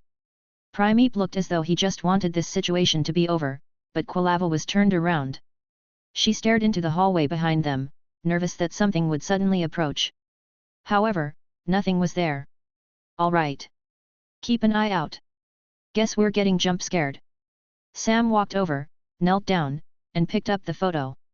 Nothing happened. He blinked, checked the hallway once more, and looked around for a ghost that never appeared. Confused, Sam glanced down at the frame he held in his hands. Its protective glass cover had shattered, exposing the photo underneath. It displayed an old man with a white, neatly trimmed beard and mustache. He was smiling, and he was leaning forward against something. It looked like both hands were pressed down on 2 different objects, people or creatures, but the bottom was torn in a way to make it impossible to figure out. An old man. Sam frowned. It's sad, but this is probably who we're dealing with. He looked away, not enjoying the reminder that most ghosts used to be living people. Nothing had jumped out at them yet, but that same chill remained. There had been no change in any way to its feeling, but given what was still in the house, Sam's eyes flicked to the closed wall closet in the room. It was the only place they were yet to glance into. Haunter. Misdreavus, he whispered. Sam tilted his head to the side to gesture to the next place to search. While he had been wrong about the photo, there was a second option here. Now that this first setup had failed, the next possible one would be that he'd open the closet's doors, see darkness, and then the ghost would jump out. It was another pretty basic scenario, all things considered. Guess there's no ghost after all. Sam made sure to raise his voice. Looks like this place is just an empty house. Nothing to be afraid of. He looked around. It didn't take the bait. I'm really going to have to open that closet, aren't I? We're going to fight a ghost. It's going to be difficult. Depending on what it wants, it might seriously seek to hurt us. A ghost's final desires could usually boil down to revenge, the defense of an object or location, or the wish to pass on a message to a loved one. That last option was unfortunately common, but it was the first two that made Sam worried. Still, even with all the information from Morty's book, Sam couldn't explain why the chill had lessened once he reached the second floor. As he approached the closet, he tried to wrap his mind around why it would try to stop him from moving up the staircase. It didn't make sense. Unless it was trying to protect something. Cautiously, Sam waved his Pokémon over, and put his hand on the indent of the door. After taking a deep breath, he threw it wide open. Two cries immediately echoed out, but they weren't from Sam's Pokémon. Pet. Skull. Before Sam could respond, hands landed on his shoulders as Haunter tore him backward. At his side, Primeape was surrounded by the blue glow of Mistrevous' psychic to be yanked back, where he rolled across the floor to smack into the far wall. That left Sam stumbling backwards on his own, recovering from Haunter's sudden pull. Laughter started up before it. It didn't come from a real ghost. Two creatures cackled madly to themselves, mistaking Sam's stumble backwards as something he did due to being scared. The first resembled a cloth doll, floating thanks to a nail pierced through the inside of its body. The other resembled a skull mask covering a body of dark flesh. Inside of it, a red orb floated back and forth like some kind of wisp-like eye. Sam's two ghost types hadn't pulled him and Primeape away to stop any incoming attack. No, it was to stop them from attacking. These two were young and wild ghost types trying to get a scare. Shupateeteeteetee. Duskull Yule Yule. Both Pokémon said their names and laughed. Sam kept his face blank and emotionless as he stared at the Shuppet and Duskull floating in the air. Hello. Sam said. Haunter started to laugh. Simultaneously, the two ghost types seemed to realize what had just happened and how many other creatures were with them in the room. The merry expressions vanished, replaced by the crushing realization that they were now surrounded. Wait. They started to move back, but it was Mistrevous' voice that caused them to stay.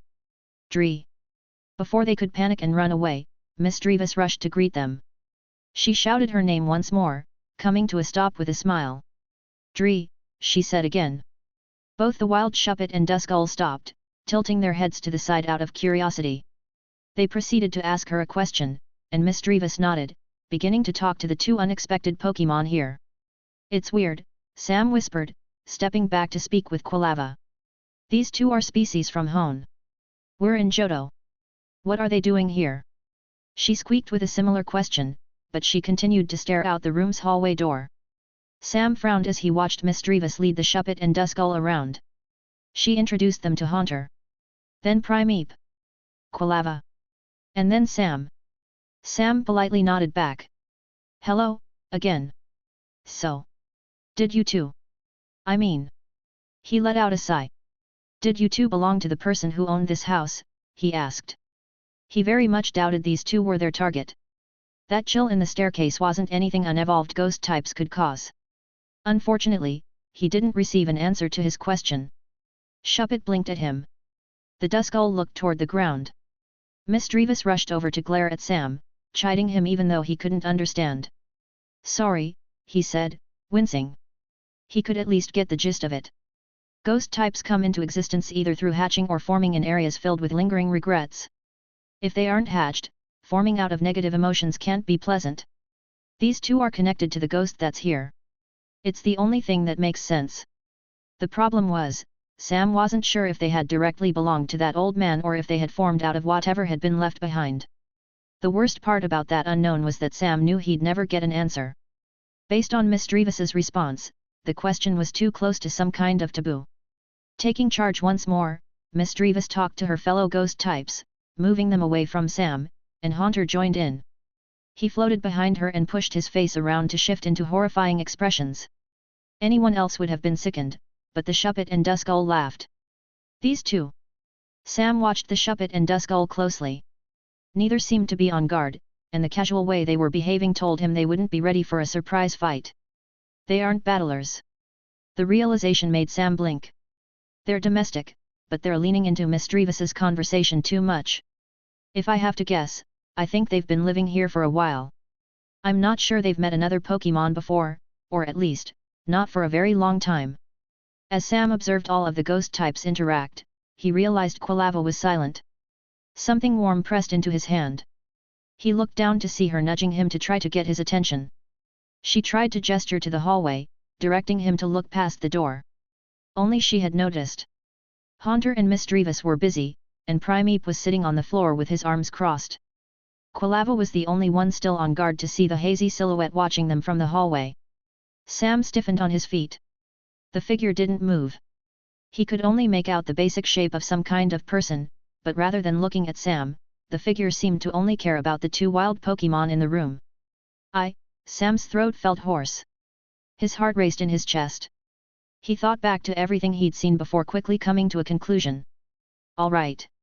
I think I understand. Choosing to ignore the ghost, he strode right up to the Shuppet and Duskull.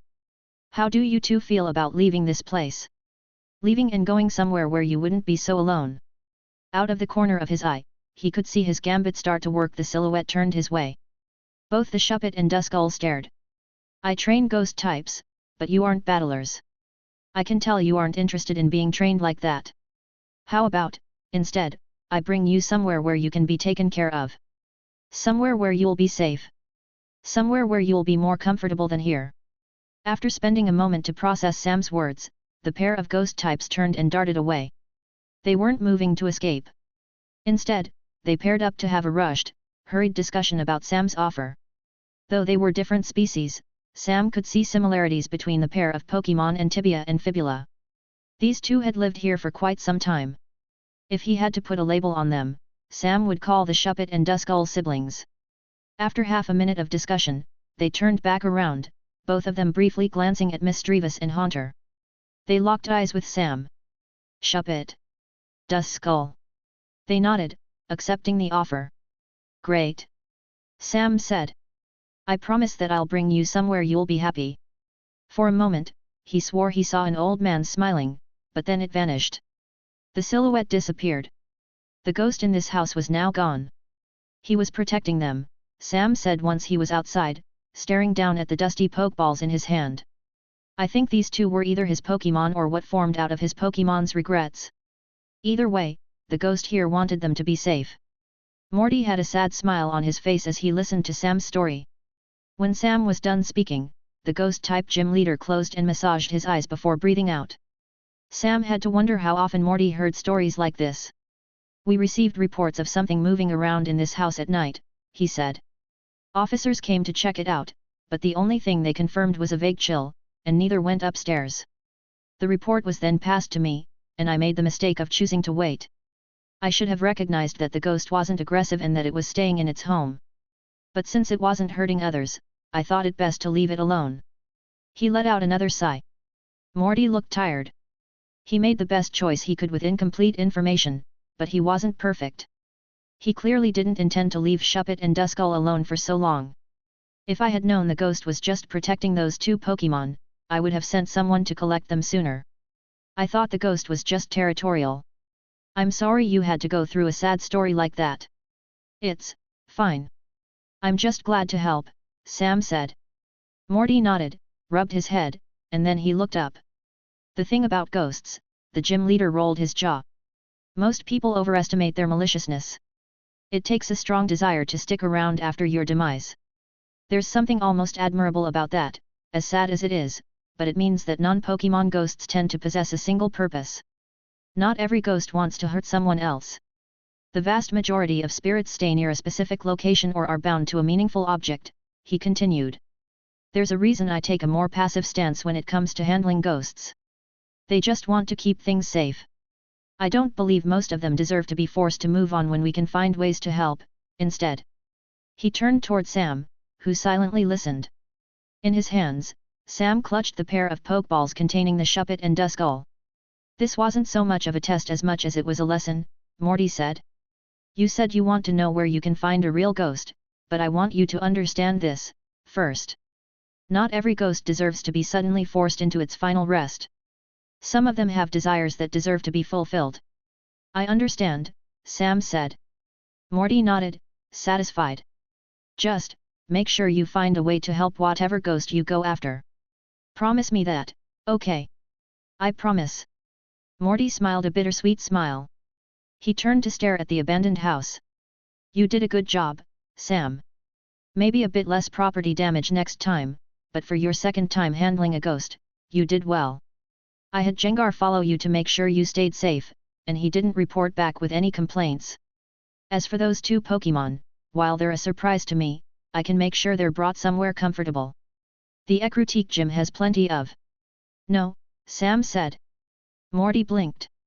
No, he asked. We promised to bring these two to somewhere they can be taken care of, Sam said. Shuppet and Duskull. They aren't battlers. They just want to be happy. If it's alright with you, I have somewhere else in mind. Amanda was confused when she entered Dewford's Pokémon Center. It wasn't like Sam to send a message to her so suddenly, especially not without scheduling a call, first. She entered with Delcatty following along, the feline holding her head high. As usual, Delcatty behaved as if the Pokémon Center was blessed to have her around, a behavior becoming more and more common after all of their recent training. However, the trainers here only seemed to care about Sabai.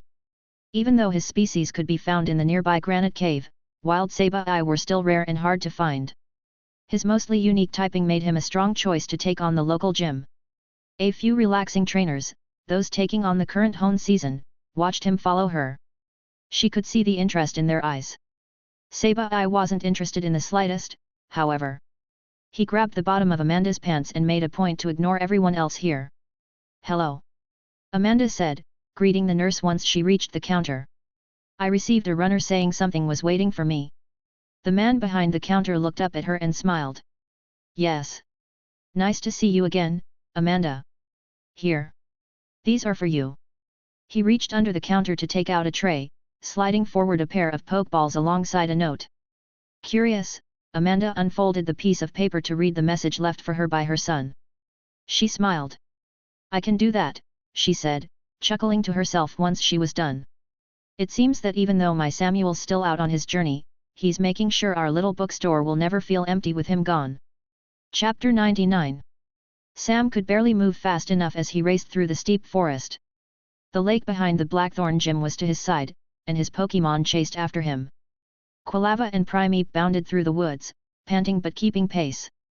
Haunter and Misdreavus had a much easier time, as both could float and phase through any trees that got in the way. Can't believe.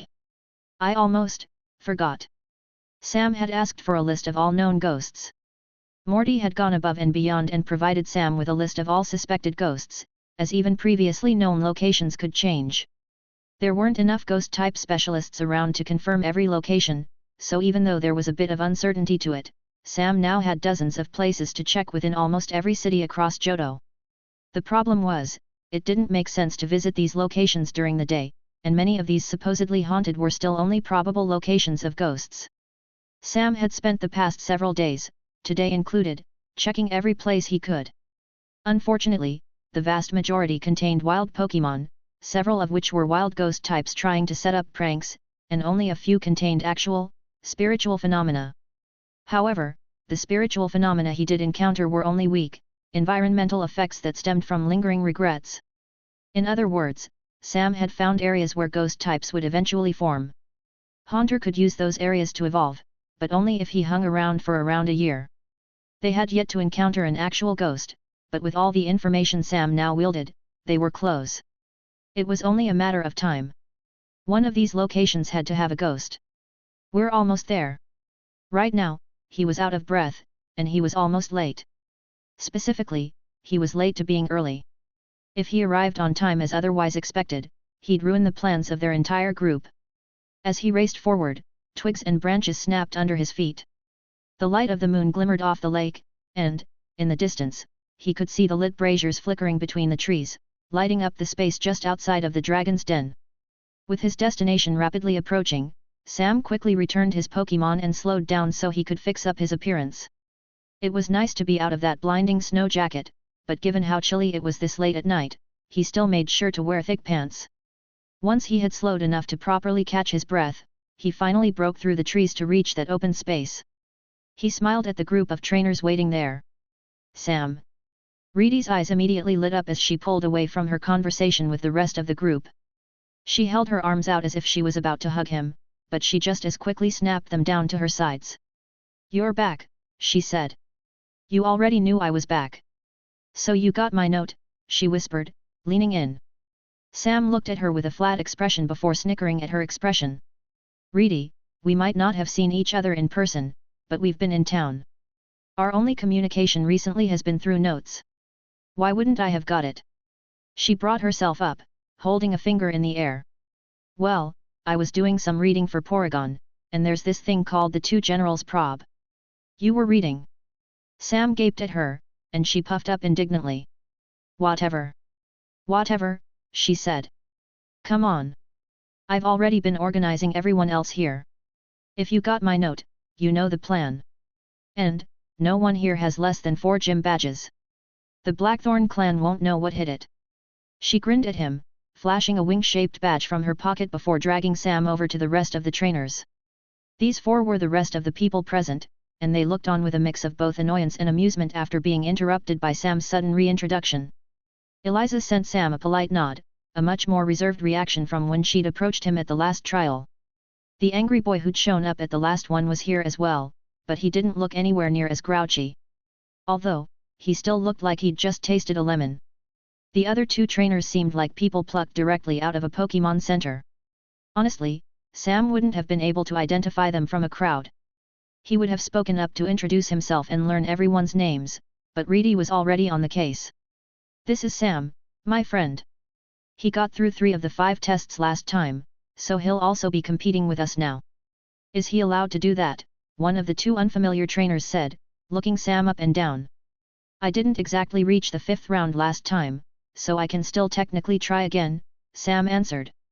"But since I already received a reward, I don't think I can get anything else. It's kind of like how some people go back to take on the core team of a gym. It's for the experience, not for anything I can get." The 2 trainers looked a little confused but still nodded. The sour-faced boy whose name was Terry, apparently nodded approvingly, but he seemed otherwise unimpressed. "So you're helping?" he asked flatly. "I'm supporting you with my Pokémon, but I don't think I can give explicit spoilers," Sam said. It's fine," Reedy interrupted. "It doesn't matter what he can do. You all know the plan, so as long as we work together." She cut herself off when the sound of footsteps came from inside the cave. They had come here early before any elder came out to stand guard. For this first step, they planned to start with a strong first impression, which was the entire purpose they came before the usual time. From within the Dragon's Den entrance, a face became visible, half lit up by the nearby torches. A middle-aged man in a robe exited the cave. He stopped and looked at everyone here, confused.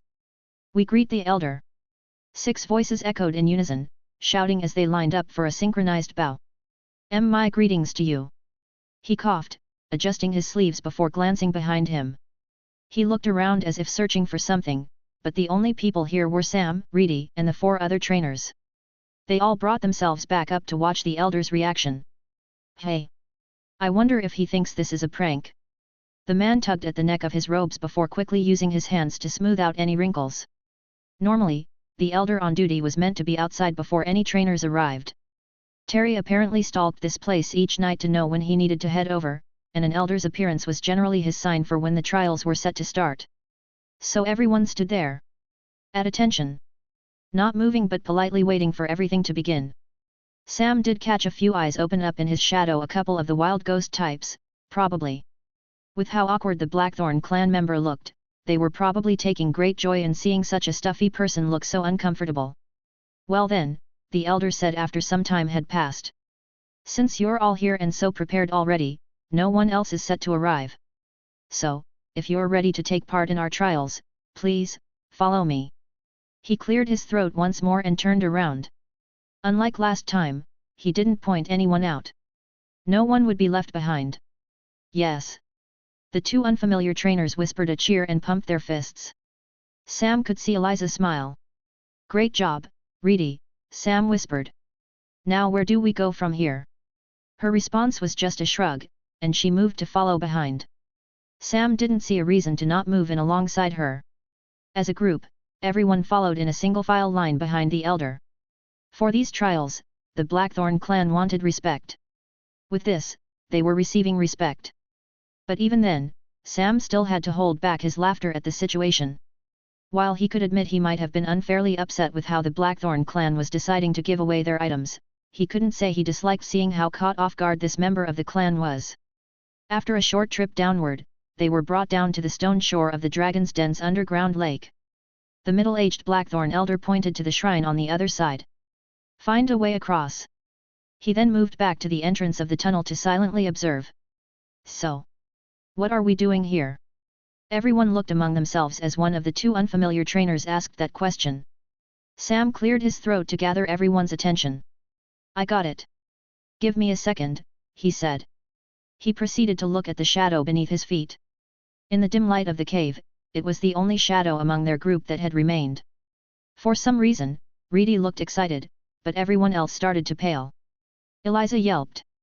Shapes raced out. Following them along were Mischievous and Haunter, moving to guide and manage the ghost types leaving to search. "Are you allowed to have that many Pokémon with you?" Eliza asked. She flinched when Sam looked at her. "It's fine. Most aren't my Pokémon." She went silent for a while. "Oh." The voice was so quiet Sam wasn't sure it was Eliza who eventually replied. Twisting shapes moved between the pillars of rock within this cave. Ghastly, slithering inside shadows, searched every nook and cranny of this nearby shore. At one point, one of the shadows tried to move behind a conspicuous stalagmite next to the entrance. Off limits. But the ghost was cowed away by the sternness of the elder. Although that secret tunnel was not a viable way forward, it didn't take long for Haunter to rise out of the floor to communicate what he did find. Nearby, someone shivered. "What is it?" Haunter had a sullen look on his face as he shook his head. "Wait, there's no boat." An unhappy nod. "What about a hidden bridge? Or a walkway? Or another secret tunnel?" Two shakes denied Sam's question, and after a quick glance back at the watching elder, a third told Sam there was no such thing. Sam frowned, but Reedy stepped forward. She looked around at everyone here with a grin on her face. Though her practice underwool meant she'd been using Porygon's teleport to let her train her team off route, she had still set aside time to talk with the other trainers here and come up with a plan. "It's all right. We already know what to do, remember," she said. She then looked at Eliza, who met her gaze with a smile. "Come on out, Lapras." At the edge of the water, a red flash from a Pokeball grew until it towered above their heads, and when it broke, Eliza's order was punctuated by a melodic cry. Her Pokémon, a Lapras, was practically designed for transportation. Its four-finned limbs let it glide through water with ease, and the hard shell on its back gave people plenty of room to ride. However, Lapras was only one Pokémon, and there were 6 total people here. Not everyone would fit. Eliza walked forward and cupped the cheeks of her Pokémon's face as it lowered its head to meet her approach. "If you're willing, can you?" She finished her command by whispering something into her Pokémon's curved ears. In the flickering torchlight, Lapras's eyes glimmered. It brought its head up, opened its mouth, and began to sing. Right in front of its lips, a sphere formed. From that sphere, a beam of freezing lightning hit the surface of the lake to form a flat, solid ice flow. "Amazing! Perfect, Lapras!" Eliza turned and faced everyone with a clap. "Everyone on! Should last long enough to bring us to the other side, but be careful. Ice is heavy, and Lapras doesn't have a way to drag it. We'll need help bringing it along." The end result was a strange yet functional boat of sorts. Sam, Reedy, Terry, and the 2 other trainers sat on the ice floe, and Eliza rode on her Lapras's back. Weepinbell and Tangela were released and held in their respective trainers' laps. The 2 grass types used Vine Whip to extend vines like ropes, which Eliza tied onto the rough spikes coming out of the shell on Lapras's back. "And for pushing. We got it." Terry released a Pokémon of his own, sending out a Pokémon with a smooth body and long legs thick with compressed muscles. The Hitmonlee didn't wait to jump into the water, not bothering to need a command. Though Sam could see no mouth, Hitmonlee's eyes curved up in a smile to show it was ready. Hitmonlee has the strongest kicks among fighting types. He'll be able to help push the ice as long as Lapras can drag most of it forward. Eliza nodded. "That should be enough. Lapras is a pretty strong swimmer, right Lapras? Her Pokémon cried out in agreement. To finish everything off, Reedy looked around to make sure everyone was properly situated. Everyone ready? I thought that was your name. Her eye twitched at Eliza's joke, but she still forced a smile and pointed forward. Then let's go. Lapras took off with a surprising amount of speed. Hitmonlee vibrated in the water as it shouted its name, and the fury of its kicks made it sound like a motor. They were fast. At least, for a boat of their size. They weren't moving as fast as the ace trainer on his Seadra, but travel was going much quicker than when he'd been forced to row a boat alongside Cassandra. Sam's thick pants helped let him resist the cold of the ice he sat on, and the two trainers with their grass types clutched their Pokémon to make sure to keep them warm with body heat. This was unfortunately not the perfect solution, as water splashed onto the ice floe and spread around, getting everyone wet. However, it was still thick enough to float, and Hitmonlee in the back was putting enough force into it so it was tilted up ever so slightly and not at risk of plunging everyone into the lake. It was cold, but it was impressive. He saw Reedy smile to herself as they skipped over the water. But it won't be this easy. Last time, Cassandra and I were attacked by a Gyarados. What are they going to send after a bigger group? Trying to hide his look, Sam glanced over at the lake's murky depths, trying to search for anything that might jump out at them. His ghost types were back in his shadow, so he knew his Pokémon could help, but still. The prospect of being attacked by something greater than a Gyarados was intimidating. He stayed silent as he watched the water, and soon, a quiet voice whispered something not too far away from his side. Porygon. Reedy sent out her Pokémon into her arms. She looked away from where she was watching Sam to start whispering quiet commands. But in the end, it seemed that with the speed their group was moving, the Blackthorn clan wasn't going to wait to start this test. Less than a few seconds later, dark shapes started to grow. They didn't exactly swim under the icy platform so much as they exploded out of the water's surface. Not one, not two, not three, but 4 different Gyarados rose out of the lake. Of course, 4 Gyarados were worse than 1 Gyarados, and Eliza's Lapras cried out in alarm. Terry just groaned. But Reedy was ready. In her arms, Porygon was now tinted yellow thanks to conversion and an ongoing charge. 0, 10. Reedy ordered. Discharge. As Porygon flashed away to teleport in front of Lapras, Eliza was quick on the uptake and called out a command of her own. Protect. Sam was blinded by the successive flash. All of Porygon's stored electric-type energy, enhanced with a shared type thanks to conversion, was released in a single, enormous burst. The Gyarados, vulnerable to the energy twice over, roared in pain before submerging just as quickly as they appeared in an attempt to escape. And then, silence. Sam rubbed his eyes to regain his vision. He heard Reedy give a command next to him. Back. Something not too dissimilar from the sound of vibrating metal wire rang out. Porygon reappeared in her arms, and she hugged her Pokémon while grinning at the rest of the group. What? Never seen a discharge before. Eliza gagged, but she patted her Lapras's neck.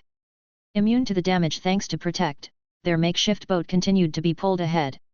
You know, when I did this, Primeape one-shot a Gyarados, too. Reedy hummed as she returned Porygon. Sure, but that was a Gyarados. Did he take out 4 at once? Reedy just laughed as Sam grumbled. One of the other trainers clasped his hand to help him off of the boat, and Sam did the same to help Reedy behind him. Now on the opposite shore, everyone did their best to clean up and dry off. Pokémon were returned as people squeezed their clothes to try to get some of the freezing water off. Eliza approached her Lapras and hugged its head before returning her Pokémon, and Terry hit his Hitmonlee on the arm in a proud thanks. The fighting type was a bit charred. Porygon's attack had hit it through the water, but it had managed to push through the damage and continue to bring them to the other shore. But there weren't any awaiting members of the Blackthorn clan here. Last time, 2 members not elders had helped Sam and Cassandra out of their boat. It took a few minutes for anyone to arrive. Eventually, the same, somewhat pudgy elder who had led Cassandra away exited from a lit-up opening on the cavern's back wall. Behind him, 3 other elders followed. All of them moved with a distinct purpose, and none looked happy. Did you plan this? He asked. The corners of his lips twitched down into a frown. Never mind. It's not important.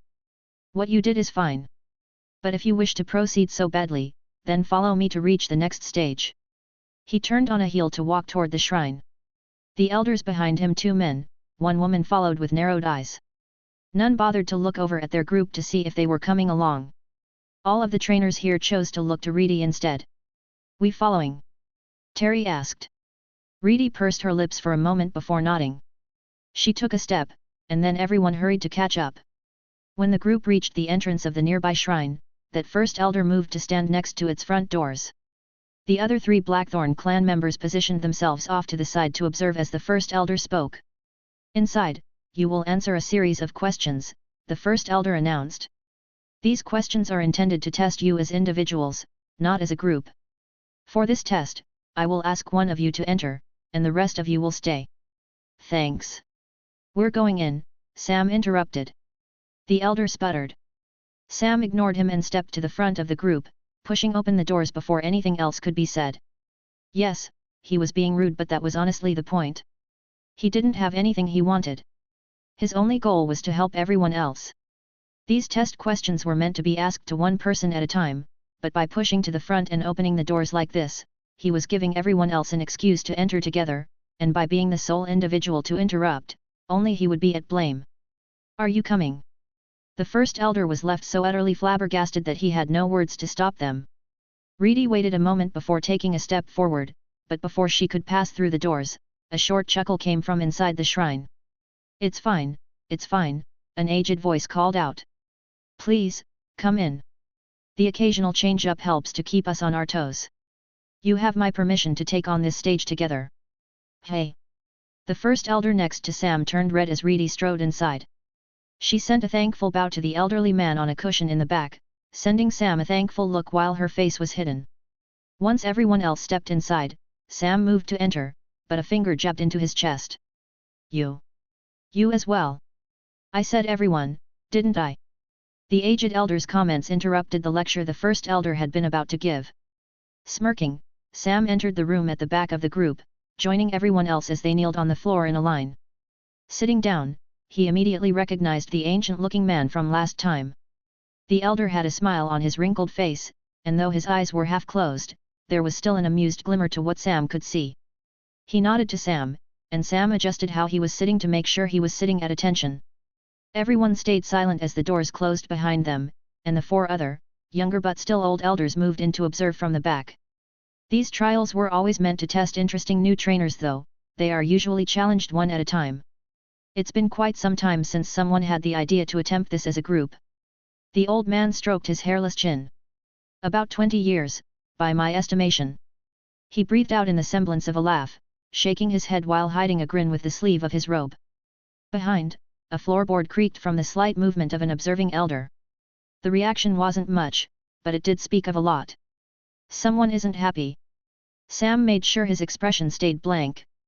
"This test involves questions, yes, so let's start with a simple one," the old man said. "To each of you, answer me this: what are Pokémon to you?" Sam blinked. The question was identical. There was no change to what he heard last time. After a moment of silent consideration, Reedy shuffled around to wave everyone in. Sam and everyone else quickly joined her in a huddle. "I mean, the answer's pretty obvious. Of course it's going to be friends. I think partners could work as an answer, too. That's a better one. Partners has a more positive historical context, right? But friends implies a closer relationship." Wait. But what if he wants us to give a literal definition? What, and treat this like a test of knowledge? A pause. "Hey, don't look at me. I don't think I'm allowed to help. But I'll say that I don't recommend being too literal here." Sam heard the soft sounds of the old man's chuckles, and after a small amount of further discussion, the huddle broke. Everyone pulled themselves back to where they were kneeling before. "Friends," Reedy announced. "Yup. For our answer, we're going to go with friends." A moment passed. Through the silence, someone ground their teeth together with such ferocity it was almost audible. Curious, Sam glanced behind him to see a series of red and frowning faces. That first elder from before stepped forward. "You have to be kid." "Good answer," the old man interrupted. He then clapped his hands. "Now then. How about a more interesting one?" "Yes, I have it." Sam braced himself. "What is your favorite color?" the elder asked with a delighted grin. "You." You simply cannot be serious, that first elder yelled. Are you truly going to go along with this farce? These trials are sacred. And you're allowing these children to cheat. The trials test individuals, not groups. They should not have been allowed in here in the first place. To that cry of outrage, the elder on the cushion simply smiled and held up a finger. Ah, but has that ever been established? Tell me, where is it written that trainers are not allowed to work together? The first elder gave no response. Taking our trials on as a group is the opposite of cheating. It's cheeky, yes, but I recognize it as a worthwhile strategy.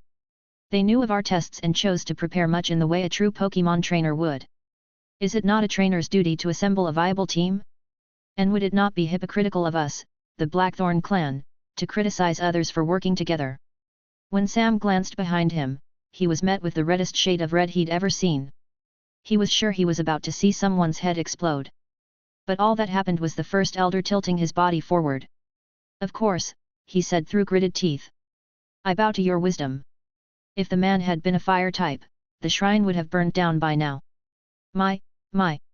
You all are causing quite a stir, aren't you? The old elder turned back to the group, fanning his face with a hand. I'll say that you've already demonstrated more than enough to get through this stage of the trial, but what is your plan for the next? Most often, in it, the preceding challengers are narrowed down through a series of battles set against one another. A beat passed. Reedy smiled. Well, there's an even number of us, right? She asked. All we have to do is end every match in a draw. You'd either have to move all of us on or kick every single one of us out. And if you kick us out, we'd just be back to do the same again next time. For the first time tonight, the old man burst into laughter. He'd been chuckling, but this was a genuine, belly-deep laugh. The cleverness of children truly has no bounds. He wiped an eye. Ah, we've been thoroughly bested, and through such simple means too, He shook his head, still somewhat laughing to himself. Honestly, the elder was right in his comments. Working together to move through each round was a basic idea in retrospect, but then again, in Indigo, trainers tended to be more individualistic. Even the basic concept of a double battle wasn't as common here as it was in Hone. You've completed the third test. And with the threat you've so boldly presented, I say there's no point in bothering with the fourth stage, either, the elder announced. All that leaves is the final challenge, a simple test of worth and power. There, you will be facing core members of our clan in battle, but... He paused. I have a feeling that your opponents will be more than willing to show you the true depths of their annoyance. When Sam checked behind him, he caught flashes of red and white within the sleeves of the observing elders. Each retrieved pokeballs from where they'd been hidden in sleeves. Of course, they're trainers. This is the Blackthorn clan. Everyone here trains dragons. Wait, but there's only 4 of them for the 6 of us. How is that going to work out? The old elder spoke up once more. As for your desires. He waved his hand to bid everyone to share their requests. The 2 trainers Sam wasn't familiar with spoke up right away. One wanted a leaf stone, and the other just wanted help. He felt he wasn't ready enough to take on the other gyms of the league, and he wanted the assistance of a more experienced trainer to point out mistakes he wasn't aware of. When Eliza spoke, she brought up the idea of initially wanting rare TMS, but she seemed to change her mind while explaining her desires. Instead, she stated that she wanted insights. Specifically, she wanted hints on how to better teach rare moves to her Pokémon. For Sam, he just shrugged when the elder's gaze moved onto him. He was only here to support Reedy. He'd already been given something. There wasn't any way he felt the Blackthorn clan could help. Then, when the elder's gaze reached Terry, the boy chose to stand. He spoke up, gripping his hands into fists at his sides. I already told you I wanted help with my Gibble. But your clan refused to help me unless I promised to take on one of you as a mentor. I can't accept that. It goes against everything my Pokémon and I stand for. All I wanted was a bit of help, but yet, he laughed. You spat in my face. I'll spit in yours. The old elder's face was unreadable. So I want nothing, Terry continued. I don't want anything from your clan but a battle. You want a test of worth? I'll give you a test of worth. I'll show you just why it was a mistake to try to force your way in charge of my team. The elder didn't respond. His expression was dead serious. His eyes almost looked grim as Terry finished his declaration. Very well, the old man said calmly, not betraying even the slightest hint of his thoughts. And as for you? He looked directly at Reedy, and Reedy nodded once. Like Terry, Reedy pushed up to stand. She turned to make eye contact with everyone here, the watching elders and the other trainers alike, before locking her gaze onto the old elder's face. There's a Pokémon you have, she said. A Pokémon whose? She and I are already friends. I don't care that Claire was told to take care of her. I don't care if I'm not a part of your clan. I'm going to be the one to train Dragonair. I'm going to be the one that takes her out of this city. When Reedy finished, the room fell into such tense silence that Sam could hear the wood of the building creak. On his cushion, the old elder frowned. Oh? A demand and not a request, he asked. It's a statement, Reedy corrected. I'm here to prove to you that letting Dragonair leave with me is in everyone's best interests. She then cracked her knuckles. Why, Reedy? Why phrase it like that? When facing the Blackthorn clan, there couldn't have been a worse way for Reedy to present her desires. Sam knew she wasn't actually stating a threat, she was just trying to firmly and confidently state what she wanted.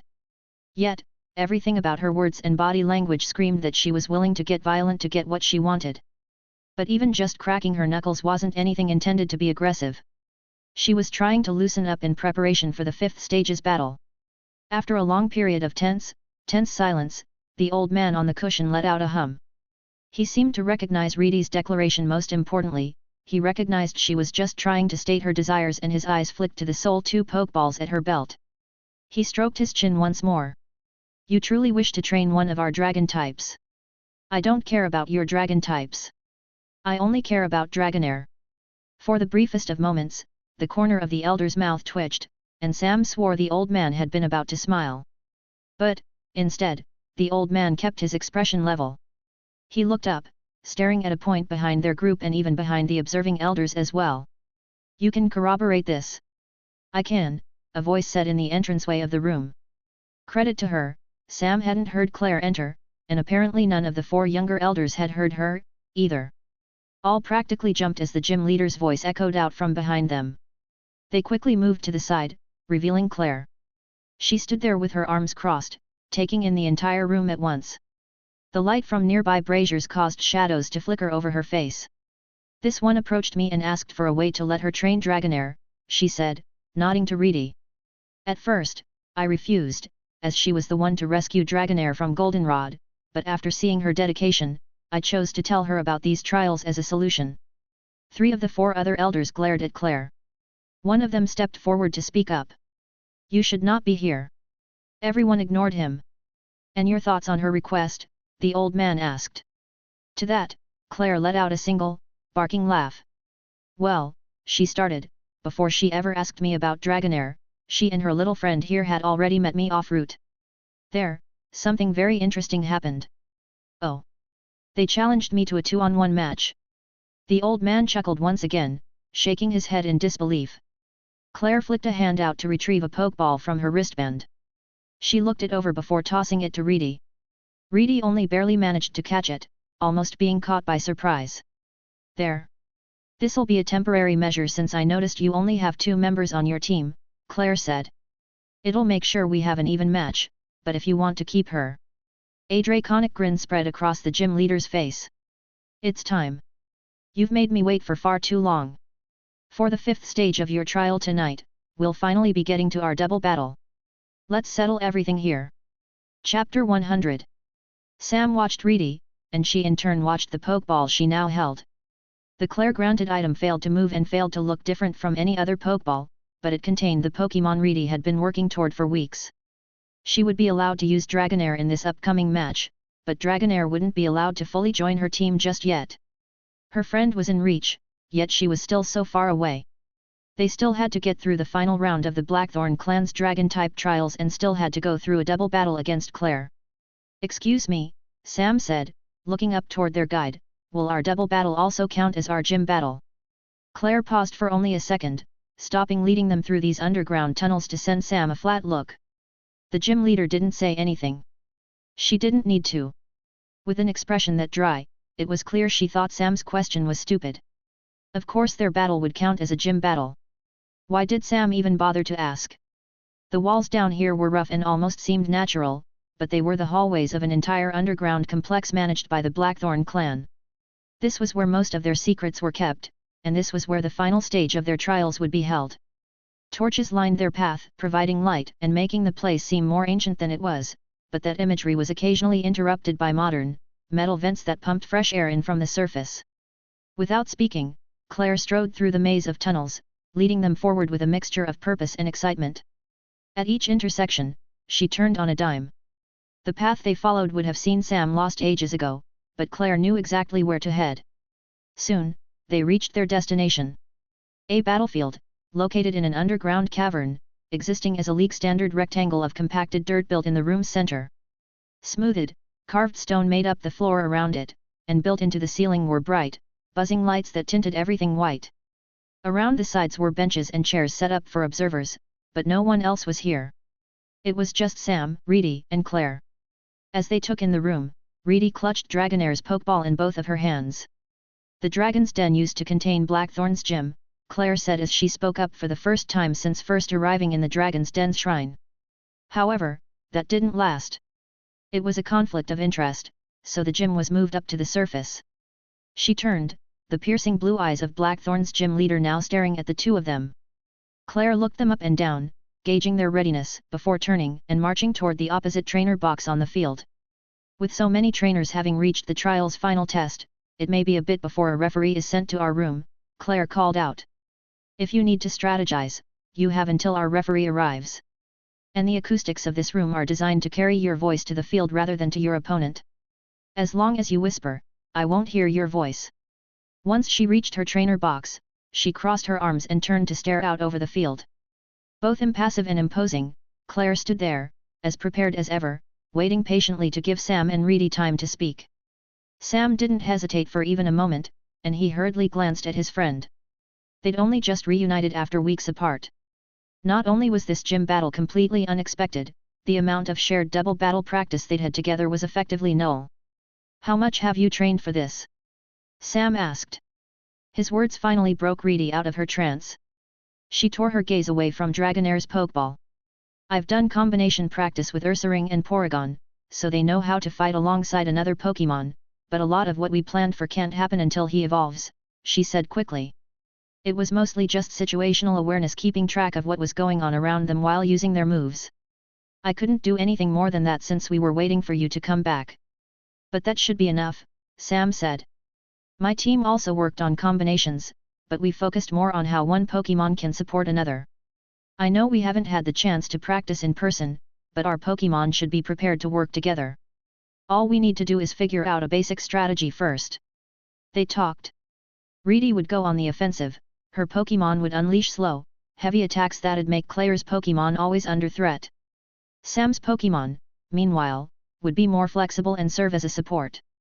They'd harry and harass, and when their opponent's guard was down, they'd use status moves as traps, or they would fire powerful attacks of their own once their opponents got used to them not relying on direct offense. What about inflicting a burn? Reedy paused at Sam's questions. To activate Ursaring's abilities?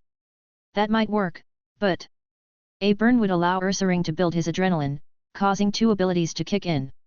Guts would dramatically boost his physical power, and Quick Feet would boost his speed. Together, a single burn would allow Ursaring to become an absolute menace, but it came with a devastating downside. The adrenaline from a burn half was partially sourced from the damage the status effect caused. Ursaring's effectiveness in battle would drastically increase, but the ongoing effect would put on a timer that would grow shorter each and every time he was hit. How many switches do we get? Sam called out, raising his voice to speak to Claire. You'll get 3 challengers only. However, those 3 switches are to be shared between the two of you as one team. He nodded. So Reedy and I draw from the same limit on switching, but Claire won't be allowed to switch at all. With how dragon types fight, her rules made sense. Challengers would still be allowed some flexibility, but Pokémon like hers were all about being strong individually. Each Pokémon on Claire's team would be a wall to overcome in a fight. All right. I think I have a plan, Sam said. Almost as a rule, gym leaders tend to use their weakest Pokémon first. We'll have Ursaring set up right away to try to eliminate everyone he can, and then once he gets too hurt, we'll call him back and save him for a final, powerful attack against whoever Claire sends out last. Satisfied, Sam nodded to himself. Reedy's eyes sparkled. Ooh, she breathed. Have you been spying on us? If we just need a single attack, there's this certain move we've been training. As a ghost-type specialist, Sam should have been the creepy one between them. However, Reedy's giggles sent shivers down his spine. There was only a bit to discuss after that, mostly to determine what would happen in the middle of the match. Ursaring would effectively be a nuke button to be called out at any time, but for the Pokémon that didn't bookend the match, Sam and Reedy would need to take it more slowly and adapt their strategy for Claire's Pokémon on an individual basis. But they had plenty of options with how much they'd been training their teams. Okay. So Porygon's been doing really well recently and will be fine to attack, but what should I do with Dragonair? Reedy asked. Sam blinked and glanced down to the Pokeball she still had in hand. Shoot. Sorry.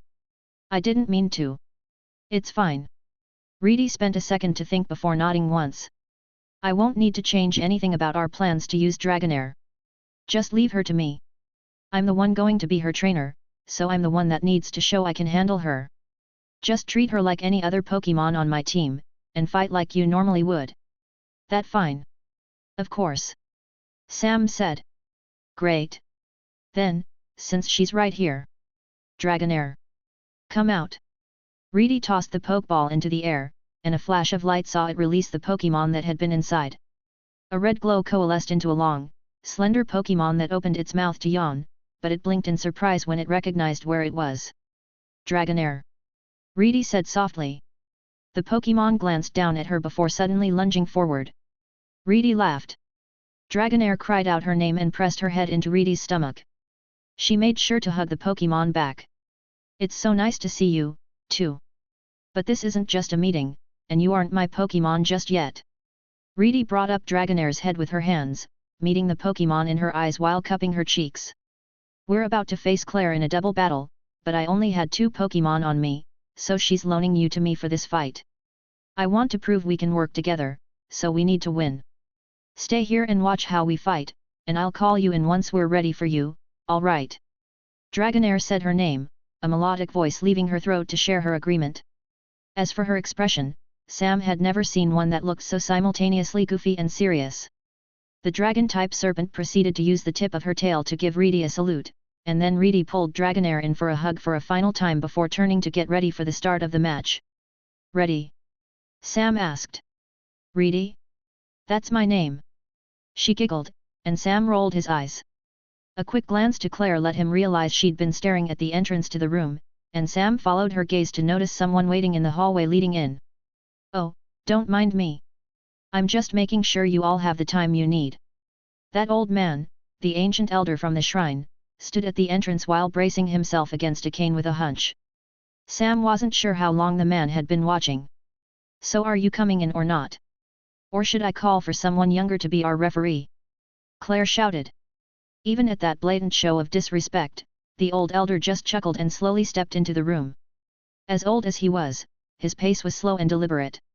Along the way, he sent a purposeful glance to a metal chair pressed against the wall. Claire just rolled her eyes, and in the time it took for him to reach the side of the field, she had already retrieved the chair and set it up to give him a place to sit.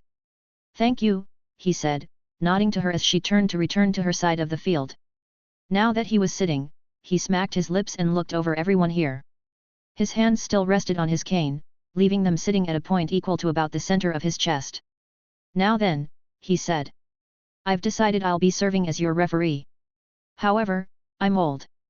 I could go over the rules, but I'd rather make this quick so we can all go to bed. You 3 know how this battle will work, yes? Claire sighed.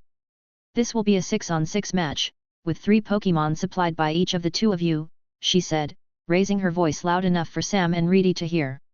Standard League rules apply. 3 switches shared between your teams. As agreed, I'll primarily be using Pokémon from my 7-star team. Sam frowned. Primarily? Does that mean she'll include a few stronger Pokémon, or is she going to be using weaker Pokémon, too? Or, worse, is she using 7 stars as an average and will be using Pokémon that are even stronger? While considering that, he went ahead and pulled a Pokeball off of his belt. Quilava, he named. With a short toss, his friend and starter appeared at his side. We're limited to 3 Pokémon, and most of your moves are resisted by the dragon type. I know it sucks, and I know you could still use a few support moves, but I don't think this is a good matchup for you, and I don't want to risk an evolution or anything. She interrupted him with a cry of her name. Quilava might have wanted to fight, but she trusted Sam as her trainer to make the right decision. And, from the confident nod she sent him, Sam could tell she was willing to provide her own form of support by cheering from the side. Thank you. As Sam smiled, Quilava tried to return that with one of her own, but she jumped when a happy cry came from behind her. She slowly looked up, and up, and up, and she made eye contact with the much larger Dragonair now staring down at her. She squeaked in a way that was reminiscent of her time as a Cyndaquil. Dragonair replied with a trill of friendly greetings. Very well. I believe that's everything out of the way, the old elder said at the side of the field. Trainers! Send out your Pokémon! 4 Pokeballs entered the air. 4 flashes saw their occupants appear on the field. Then, with a much stronger shout than expected, the old man yelled a single word. Begin! The battle started. Misdreavus, fan your flames, stop them from getting close. Ursaring, swords dance and get ready for a sweep. Reedy yelled. Contrary to Sam and Reedy's almost fevered shouts, Claire's orders were calm, collected, authoritative, and completely prepared. Charmeleon, Dragonair, she named. Overwhelm and eliminate. Sam got his answer to the strength of Claire's team with her choice of leading Pokémon. Charmeleon, while a rare starter Pokémon, was not fully evolved, and the Dragonair she released was not one that belonged to her core team. No, these 2 Pokémon were still in training below 7 stars, most likely. Still, they were Pokémon that had developed under a gym leader, and they rushed ahead, Charmeleon raising its claws, and Dragonair swimming through the air with a mean look on its face. They raced toward the most obvious target on the field, Ursaring, who hunkered down and swung his arms in a strength-enhancing dance. He was the biggest threat, and these 2 sought to eliminate him quickly 2-on-1. However, Misdreavus was ready to intervene from where she floated off to the side. The attack she released was hardly effective. Misdreavus shouted her name and conjured deep purple wisps capable of a burn, but nothing more than that. The Will-O-Wisp was sent right into the path of Claire's 2 Pokémon, and Charmeleon used its immunity to charge right through with Dragonair through the gap behind. But that was expected. Using the flames as a distraction, Misdreavus had already placed herself directly in their path. Though Charmeleon's claw glowed for some kind of swiping attack, Misdreavus unleashed a grey beam from her eyes, and Charmeleon found itself turning at a sharp angle to slice through the air. The Dragonair twisted around to bash an ineffective slam attack right through her, but that normal type move was just a feint to buy time for a follow-up dragon breath. Misdreavus disappeared, consumed by yellow flames tinted with black. But, when that exhaled fire disappeared, she was nowhere to be found. The weaker Dragonair looked around, confused, trying to find her. Behind you! Shocked, it turned around to see that Misdreavus had avoided the dragon breath by hiding within the shadow of its tail. There we go, Ursaring! Charge right into the flames! Reedy yelled. Charmeleon, subject to confusion, attacked at nothing once more, and Claire's Dragonair coiled itself for a twister. Sam heard a scoff from behind him. Clearly one dragon type was unimpressed, but as Wines whipped up, Ursaring charged regardless of any danger. He ran right toward the Charmeleon. Right toward the Dragonair. Right toward where a few, sparse wisps from Misdreavus's flames still lingered in the air. He roared, and his claws lit up with pure white energy. Slash, 2 of them at once, came slicing down from above. Not only did his use of Swords Dance boost his attack, but the leftover wisps inflicted a burn that granted him the adrenaline needed to have his guts boost him. Both slashes hit.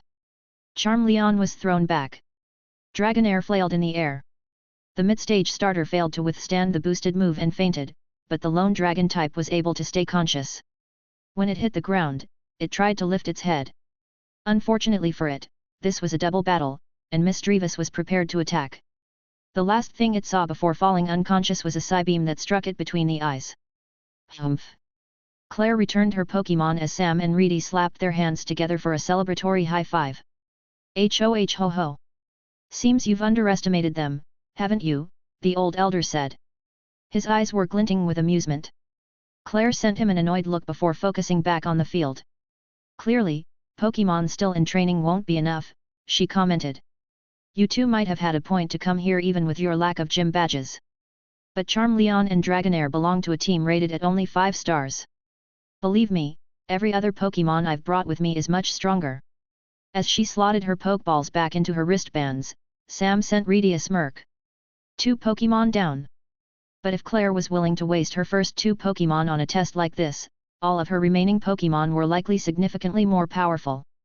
Taking a short moment to take in Sam and Reedy's chosen Pokémon, Claire reached behind her, not into her thick wristbands, but into what were likely pockets hidden in her cape, and retrieved 2 Pokeballs, 1 Great and 1 Ultra. Silently, she tossed both onto the field, where she proceeded to utter only a single command. Rain Dance. By now, Sam's trips through the Dragon's Den's lake meant he was familiar enough with Gyarados. The Pokémon that appeared next to Claire's Gyarados was different, however. Claire's second Pokémon was a Dragon type, but as Sam saw it, his mind briefly flashed to that ace trainer he'd seen on his first trip here. That man had released a Seadra, intending to collect a Dragon scale to allow it to evolve. And here, balancing on this battlefield, was its evolved form. A Kingdra. Claire's Kingdra resembled the seahorse-like Seadra, but its body was taller, its scales were denser, and its snout was both thinner and longer to allow for more powerful moves. Being an aquatic Pokémon, it didn't have any legs to stand on, but Kingdra bent its coiled tail to the side to let it serve as a base on which it could balance. The match was continuing as Claire had already given her Pokémon a command. Upright, Kingdra brought its head back and cried out its name. Blue water-type energy surrounded its body, and in the air above the field, dark storm clouds coalesced to begin crying out a rain. Kingdra is a fully evolved Dragon type, Sam hurried to explain to Reedy. Incredibly accurate. Incredibly speedy. Expect special attacks, and in this weather, its swift swim ability will. Kingdra pushed off the ground to launch itself forward. With the falling water, it had enough control to float, literally swimming through the air. Let it move at double speed, Sam finished cautiously. Gyarados, bite, Claire ordered. Open them up. Kingdra used its speed to circle around, but Gyarados lunged itself forward. It bashed its muscled tail against the ground to gain an initial momentum, and the fins on its body extended out to allow it to glide through the air. With its open jaws, it aimed itself at Misdreavus. She was the easier target, as while Ursaring posed a bigger threat, Misdreavus was a ghost-type Pokémon vulnerable to dark-type moves. However, Gyarados' mouth was as large as Sam was tall. This wasn't going to be just a bite, it was going to be a much more powerful attack. A crunch. Misdreavus, get back. Use Shadow Sneak to grab it. Reedy shouted. Ursaring wasn't far away, he'd just rushed forward to feint Claire's first 2 Pokémon. Steam hissed off his body as rain dripped onto his burn, but even with that ongoing pain, his quick feet brought him to the front of Misdreavus with incredible speed. Sam could hear the resulting collision. With the force of a train, Gyarados smashed into Ursaring. But this wasn't him taking the move on behalf of Misdreavus. No, the impact saw him slide back across the ground, his feet digging grooves into the earth. A roar left his throat as sharpened claws locked onto the top and bottom of Gyarados' mouth to wrench it open. That's, Sam breathed out. Incredible? Absolutely. Reedy looked on with a grin. Ursaring tensed and fought to hold the Gyarados in place. The thick, serpentine sea monster tried to wriggle around and smash its tail into Ursaring's side. However, Ursaring was operating at the peak of his strength, and he crouched to gain the solid stance needed to turn and prevent Gyarados from doing anything at all. This is the strength Reedy's been training for. This is the level of power she's been trying to achieve all this time. Misdreavus's eyes were just as wide as Sam's, but before either of them could move to take advantage of the current situation, Claire had her own order prepared. Perfect, Gyarados. Kingdra, use Hydro Pump. Reedy almost choked when she heard the command. Get back. Psychic, Misdreavus. Sam yelled. Though Gyarados was held in place, Ursaring was only capable of slow turns while holding onto such a large foe. Kingdra's swift swim let it swim through the falling rain as if it were underwater, and it reached Ursaring's side in less than a second. There, like a hose suddenly being turned to full blast, a pressured shot of water left the opening of its snout. Misdreavus's eyes flashed for a psychic that attempted to slow down the hydro pump, but most of the blast still weakened Ursaring, and he was blasted away. Gyarados was released. Its jaws were finally able to snap down around nothing. Ursaring, Reedy said through gritted teeth. Her Pokémon tried to push himself up and stand tall, but he winced and pressed a paw against his side. It's time, Sam, Reedy said quickly. I'm returning Ursaring. Come back, mischievous. Sam called out, following Reedy's lead. As one side of the battle left the field, Kingdra refreshed the rain dance, and Claire silently looked on. How easily can you take out her Gyarados? Sam whispered. Depends on if Porygon can hit with a charge beam. Discharge would be easier, but it isn't directed. It hit your Pokémon, too. Sam grunted. The water and flying type Gyarados was 4 times weak to electric type moves, so even with a difference in strength, a well-timed attack from Porygon would see the Pokémon faint. The problem was that Kingdra was around, and with its impressive speed, it could imitate what Ursaring had done and move in front of Porygon's attacks to protect its ally. Since dragon types resisted electricity, Kingdra would only take neutral damage from an electric type move. Sam's team didn't know any electric type attacks to overwhelm Claire's team from 2 angles, but type advantage wasn't everything. He still had other strategies to fall back on. I'll handle the Gyarados, Sam said. At least until it's open to Porygon, Reedy finished. Wanna do 2 one-on-one battles? That's fine, but can you protect Haunter? Can do. At Sam's side, Quilava let out a breath and shook to try to get some of the falling water that had splashed onto her from the field. With these opponents and the pouring rain, she was more than thankful to sit out of this match. The elder at the field side raised his eyebrow to signal they needed to release their Pokémon. So, Haunter and Porygon appeared on the field, and both of them looked small compared to Claire's team members. Are you taking me seriously? Claire asked. Hey! You already know not to underestimate our Pokémon. Reedy shouted. Claire shrugged. Fair's fair. The match continued right after. Ominous wind, Sam shouted. Pressure and reposition. Psychic type, Reedy ordered. Claire said nothing, her Pokémon seemed to know what to do. They didn't focus on one target, and they didn't try to rush a floating ghost type. Instead, Gyarados opened its jaws and pushed off the ground to sail at Porygon, and Kingdra brought itself up to give itself a clear shot at Haunter. Please don't have your sniper ability trained. Sam looked on, gripping his hands. Thankfully, Haunter wasn't a slow Pokémon, and Kingdra delayed its attack to give itself time to line up its shot. He had plenty of time to hold out his claws and send forth a chilling wind from an unseen space behind him. Shadows that resembled a purple gas blew through the air, spreading out in a gale that covered the entire field. Ominous wind hit Kingdra, Gyarados, and Porygon, but Porygon's conversion hadn't finished. A Psybeam hit the ground, its normal type rendered it immune, and then pixels flipped across its body to settle into a psychic type pink. Thankfully, with the force of the wind, Gyarados' gliding charge through the air was somewhat delayed, but Sam still unhappily pursed his lips. TCH. No Omni Boost. But that was fine, Ominous Wind had still provided Haunter with the opening they wanted. He couldn't use Shadow Sneak. He couldn't create impossible shadows and move around within them as he willed. However, he could enter existing shadows, and what was Ominous Wind but shadows in gaseous form? Kingdra was never able to finish aiming its attack, as Haunter disappeared into the mist he made. Gyarados neared Porygon, but all Reedy had to do was shout, 5, 5, to have Porygon teleport away and completely avoid the attack. Gyarados landed, coiling itself up, and Kingdra used its height to search for Haunter. However, Haunter's disappearance granted him the freedom to freely choose where he'd reappear. The dim light created by Rain Dance's clouds helped with that, too. Psybeam. Porygon's attack forced Kingdra to drop to avoid it.